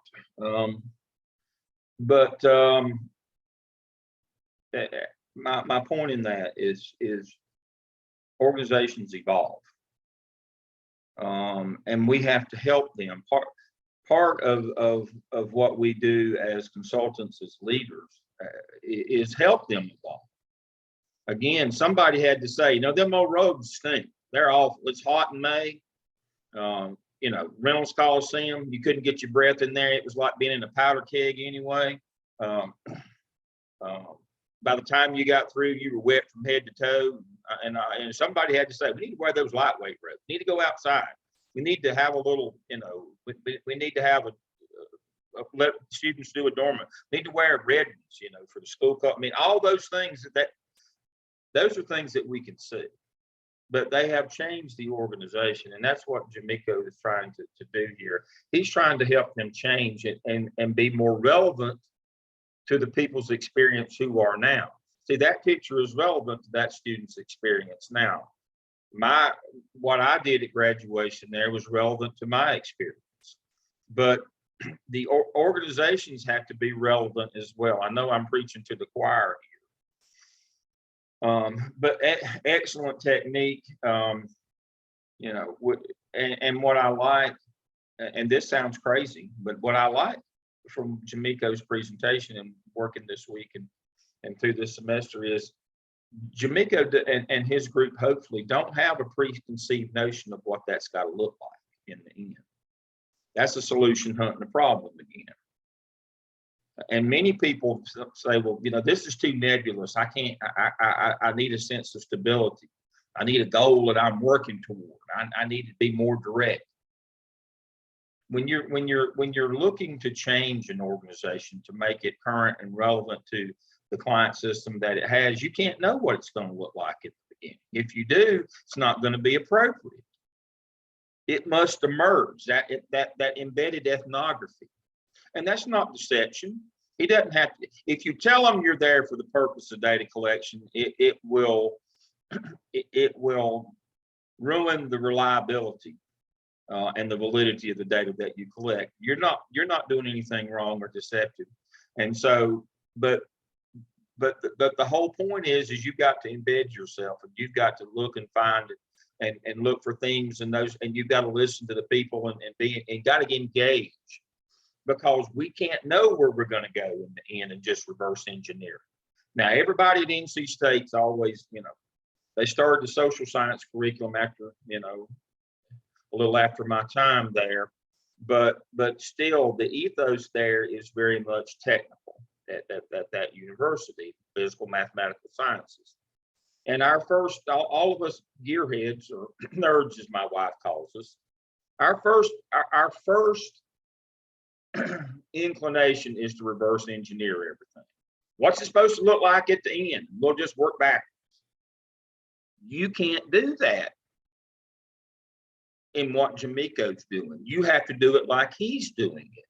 His methodology fits his purpose, his problem. The biggest problem we have in organizations is when we attempt to change, we want to know up front what's going to look like in the end. And if we know that, it's not really change. Got to understand that if we predetermine where we're going, we're a solution hunting a problem, and it's not real change. And here's where I'm headed with this. You get no buy-in in the end. You've wasted all that time, money, effort. And in the end, you're no better off than you were before. You still don't get buy-in. That's the problem. And so Jamiko's methodology, it's not an easy one, and it's much like Candace. But we can't know exactly what it's going to look like up front. Just like Candace can't know exactly what the new work environment in the post-COVID or during COVID digital world is going to look like. We can't always know. That's okay. That's supposed to be that way. It's supposed to be that way. And that's why qualitative and ethnography is so important. I know people like me always, if it's not a number, we don't pay any attention. But it can't always be a number. We can't always just reverse engineer. And that's the beauty of what Jamiko and Candace are doing. I love these studies because it's going to be new and different, and it's going to be modern, and it's going to be forward thinking in the future of organizations. And that's where we got to be. That's where we've got to be. Excellent project.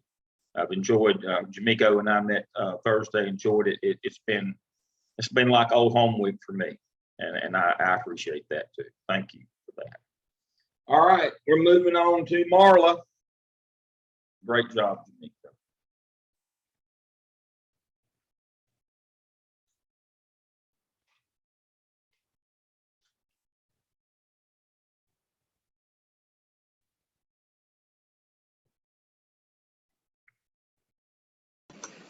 Can everyone see my screen and hear me? Can.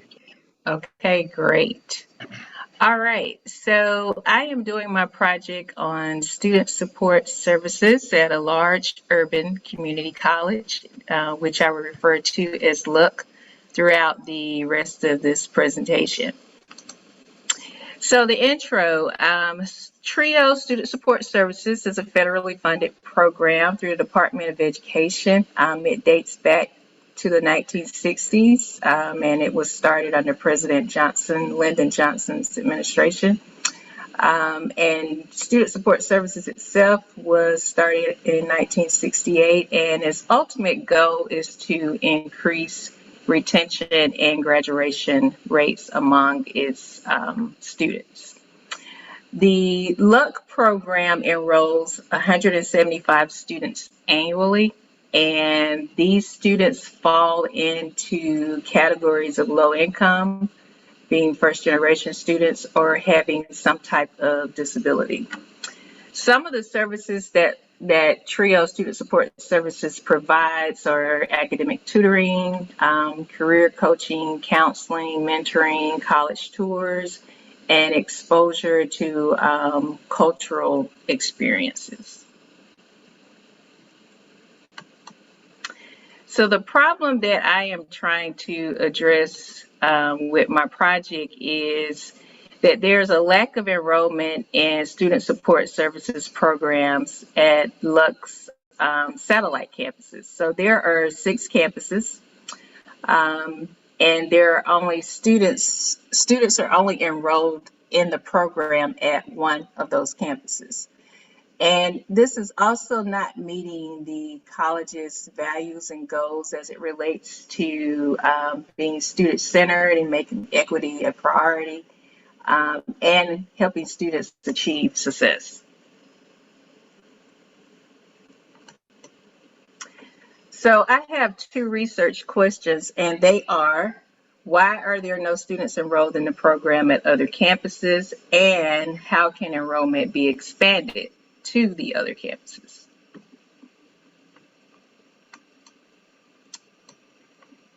The theoretical framework that I'm using is Lewis' change theory of unfreezing, changing the mindset and the way students are recruited, changing the behavior of staff because the status quo is no longer working, and then refreezing by coming up with a new recruiting model. To further expand on this, so the mindset and mode of operation from the staff is the mindset of this is the way we have always done it, is that, well, we won't change, but we don't really want to change to get the change. There are no other staff at the other campuses, so how could you recruit and help students at other campuses if there is no one housed at these campuses?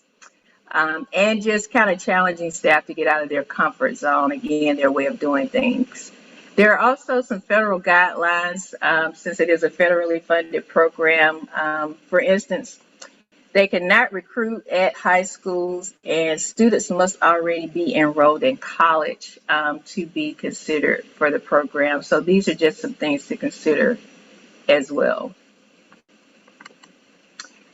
Potential solutions from the literature. So from some of the articles that I've read, first of all, these students are considered what you would call at-risk students just because of the categories from which they fall in, which are first generation, low income, disabled. So some of the literature says you have to meet the students where they are, knowing that knowing each student's goals. Some students are there to transfer, some students want a certificate, other students just want to take classes. So knowing what students' goals are and starting there. Recruiting the whole family. As I've said, these students, a lot of these students are low income and first generation. They're the first in their family to attend college. So the whole family needs to be educated and recruited in the enrollment process and about any financial aid opportunities. Recruiting in non-traditional settings, whether it be community events, churches, festivals, etc. Having peer and student recruiters so that students can relate to someone, having someone that students can relate to share their experience. For example, we've heard of like student ambassadors that do the campus tours and the presentations on being a student at that college. Bilingual recruiting materials, having materials in other languages, of course, so that parents can truly understand, but it also shows a sense of inclusiveness and respect for other cultures. Having transitional programs like summer bridge programs that help students, high school students, transition into the college setting. And then special retention programs, letting students know about the programs that are in place once they are enrolled to help them be successful in college. So my methodology would be a mixed methodology, and it would be explanatory. And basically starting off with doing a survey with current students. And the survey will include 6 qualitative questions and 6 quantitative questions. So there are currently 97 students that carried over from the previous year.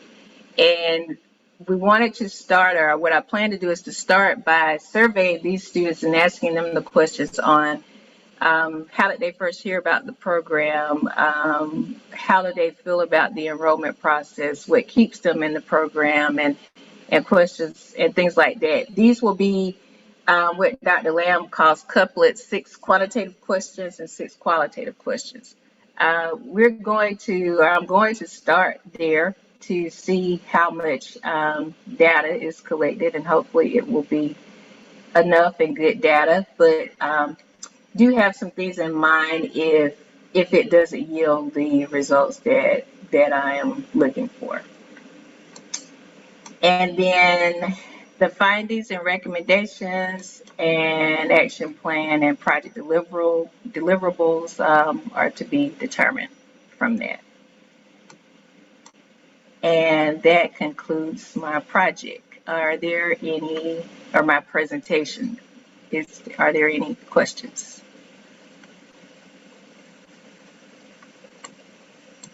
Okay, excellent job, Marla. Marla and I have been working on this one, and just a brief explanation of couplets. When you're doing explanatory design, you need your questions, your qualitative and your quantitative to match so that you can extend one into the other. We call that couplets in the business. When you're doing explanatory, if you've got a qualitative, you need a quantitative that matches it. Otherwise, one won't explain the other.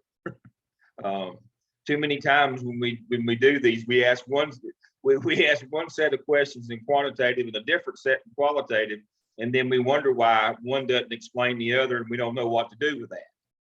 So that's very important when you're doing explanatory work. David and I did that. David, out of his community meetings, then we developed the quantitative questions directly. We coupled them to the themes that came out of his qualitative. And that's the same thing that we're doing with Marla. We will couple those to make sure that in our explanatory design that we are congruent, that we speak to the same thing. That's one of the errors that you can make in your methodology. So that in the end, when you go to do your data analysis, your analytics at the end for your recommendations, your data doesn't speak to the same things. And then you're just, well, what do I do now?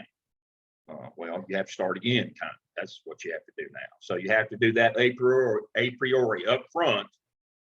You have to set your design so that one will explain the other and that they match. And that's what she's doing. Marvelous technique. And I love that what Marla said there, in that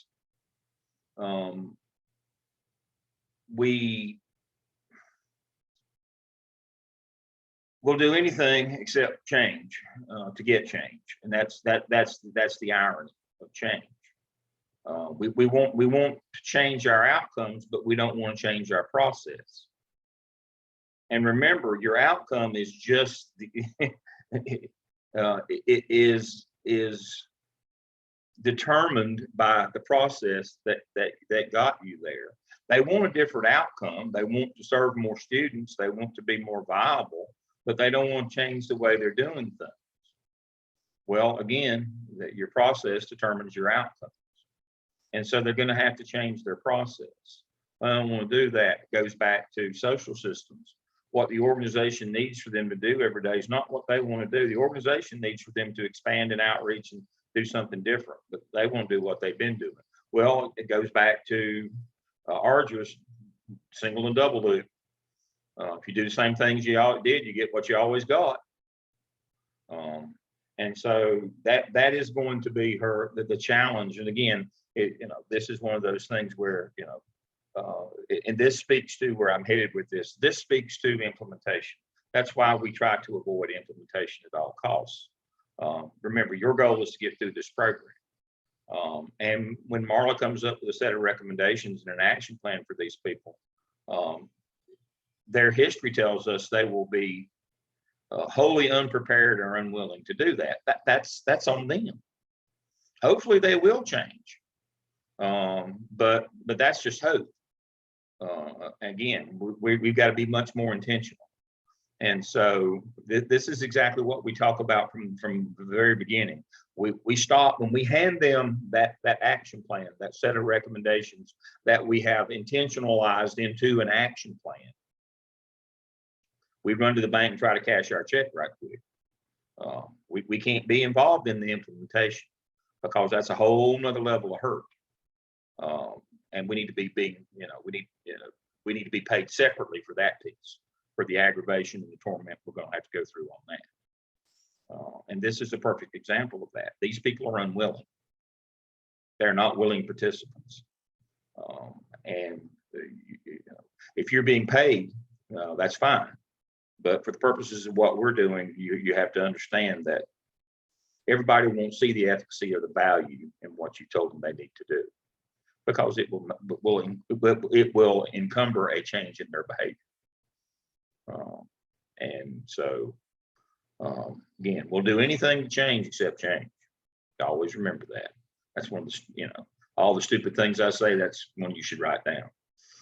Great presentation, again, methodology flawless, wonderful, and a very worthy, as a resident of Mecklenburg County, a very worthy project, by the way. And so we have come to Melody for our final presentation of the day.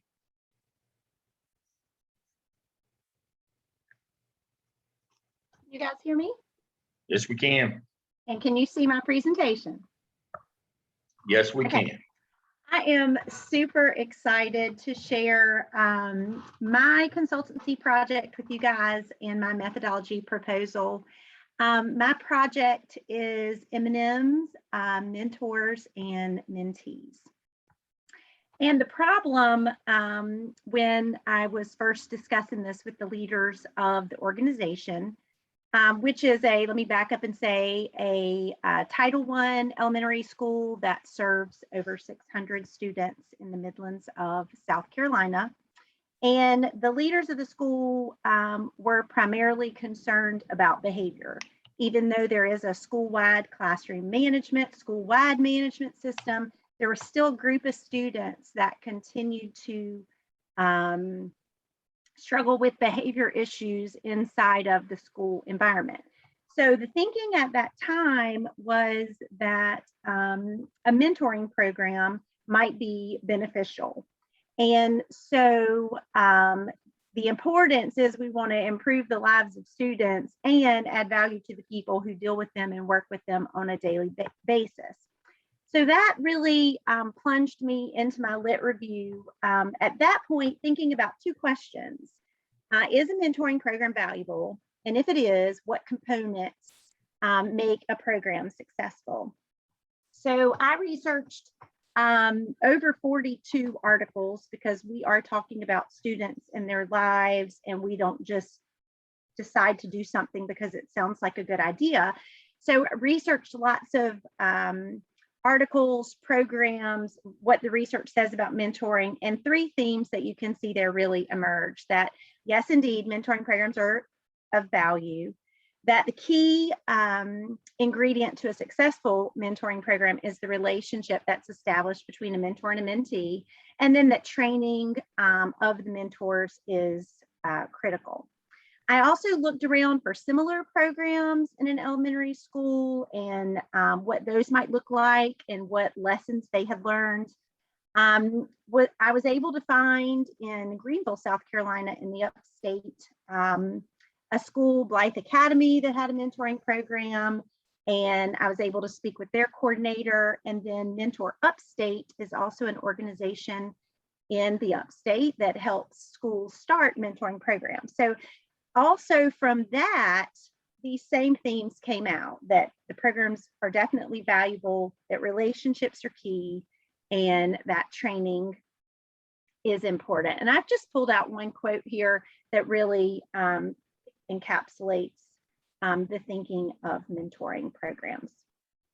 So my project is rooted in the theoretical framework of Maslow. As Kim mentioned earlier today, Abraham Maslow defined this back in 1943, and it's really a theory of psychological health, predicated on we've got certain needs that need to be fulfilled before another set of needs. Now, it's interesting to note that Maslow never used this pyramid, but it is the way that you will always see it portrayed in the literature. After the 40s, he did spend almost the next 30 years of his life still doing more research on this. But I'm not going to spend a lot of time talking about it because Kim did a great job of that this morning.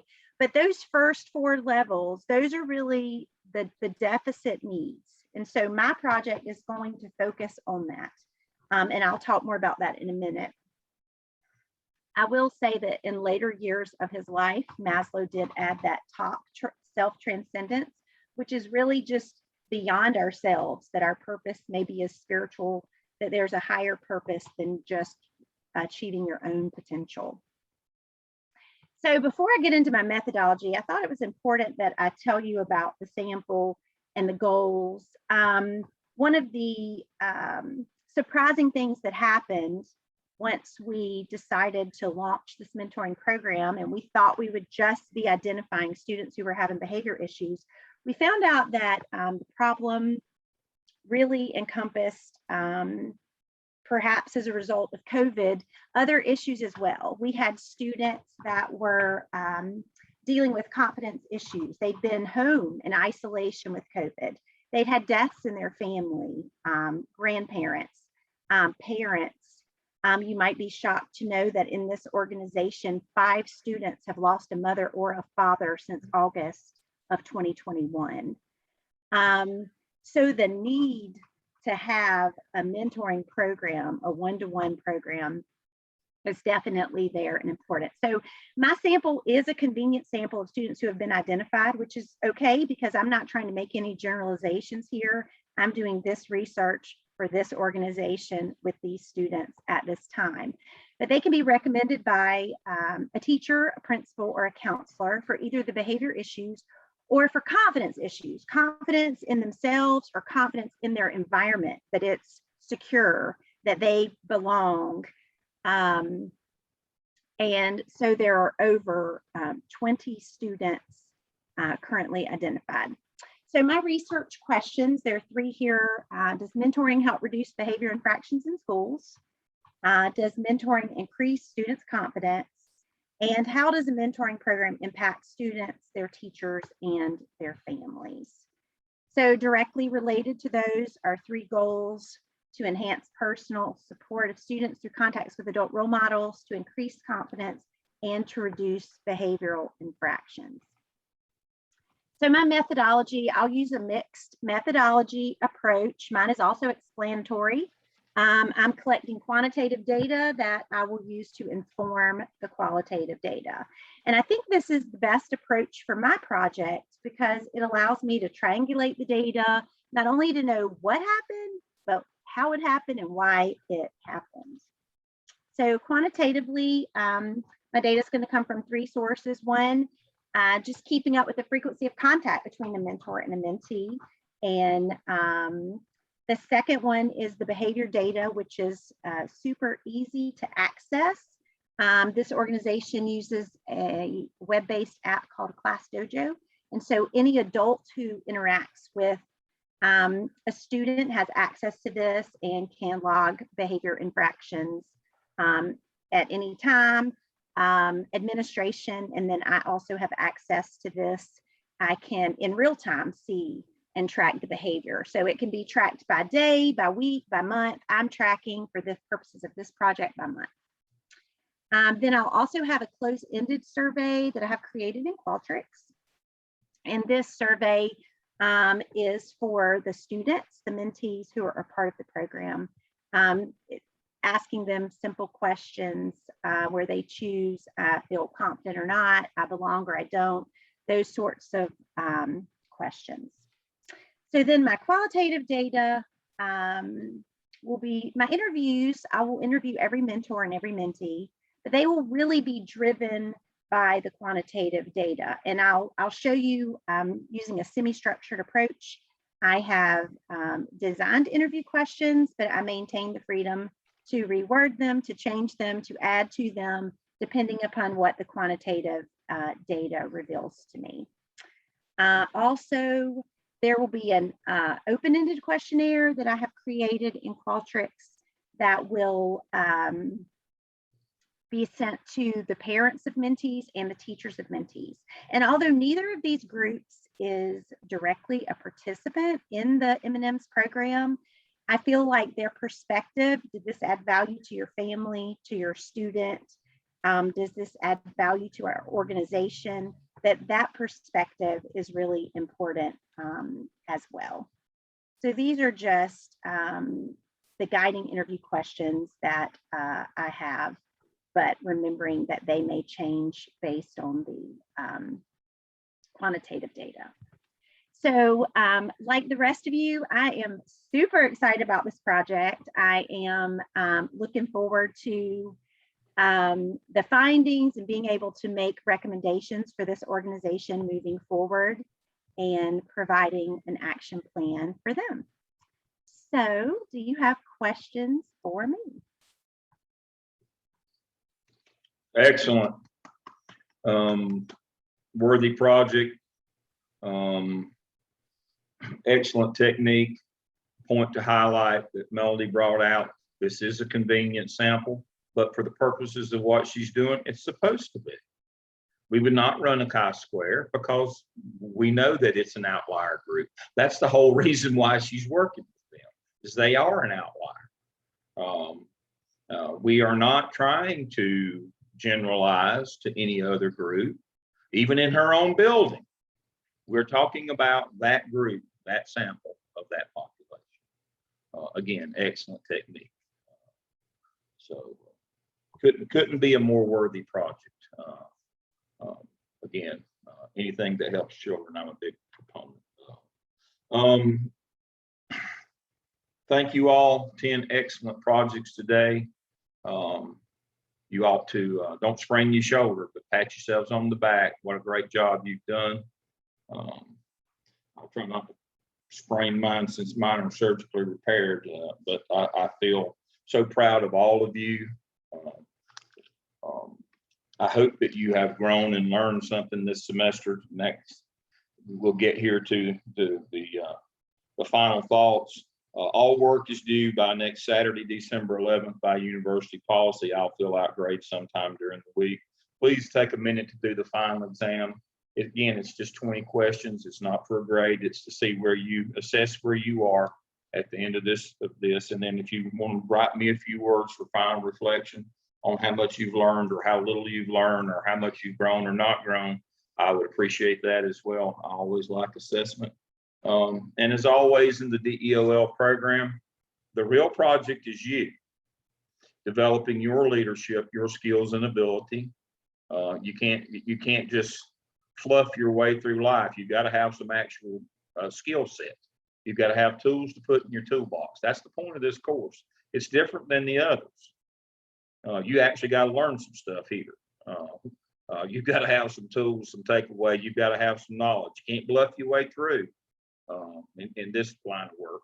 You got to know your methodology. It is the coin of the realm for doctors. That's what separates you from the rest of the population. That you have doctor behind your name, is that you know and understand and can employ methodology. That's what a terminal degree means. And as always, our core value at Gardner-Webb and in the DEOL program is servant leadership. As Melody mentioned in her presentation, that very highest level of the pyramid of Maslow is transcendence, where that you understand that your life should be about service. It's got to be more than just you.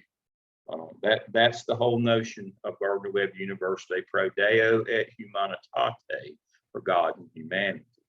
So as we end up, I'm going to open up the floor for any comments, and then I'll have two prayers today to end our session today. I will open up the floor this time for any comments that you'd like to make. The floor is yours.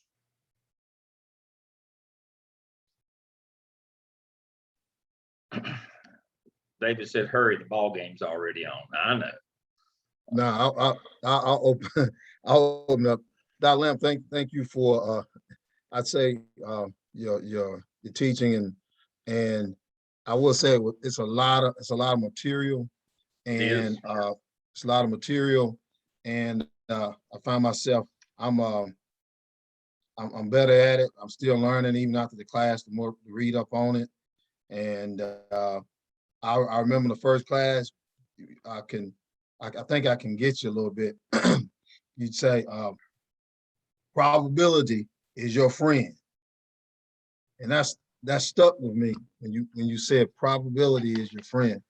And so I've been trying to use that and understand the projecting on a sample over a larger population. We talked That about is that correct. today. Appreciate it. And cohort, thank you. I'll see you on the other side of this year, 2022, sliding down. So thank you.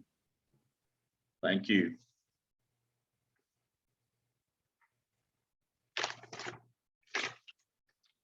If we have nothing else, if you will pray with me, I have two prayers this morning. Our first prayer is for the DEOL program. The name of this prayer, as you know, is Let Me Serve You by St. Teresa of Avila. Pray with me. Govern everything by your wisdom, O Lord, so that my soul may always be serving you in the way that you will and not as I choose. Let me die to myself so that I may serve you. Let me live to you who are life itself. And then my personal prayer. Oh God, we thank thee for thy church founded upon thy word. It challenges us to do more than sing and pray, but to go out and work as though the very answer to our prayers depended upon us and not upon thee. Help us to realize that man was created to shine like the stars and live on through all eternity. Keep us, we pray, in perfect peace. Help us to walk together, pray together, sing together, and live together until the day when all God's children, black, white, red, and yellow, will rejoice in one common band of humanity in the kingdom of our Lord and of our God, we pray. Amen. Dr. Martin Luther King Jr. Amen. I've had a great time. I appreciate it. Thank you. As always, I've gotten more than I've received more than I've given, and I am thankful for you for that. Everybody have a good holiday. I'll see you on the other side. Have a good day. Yeah.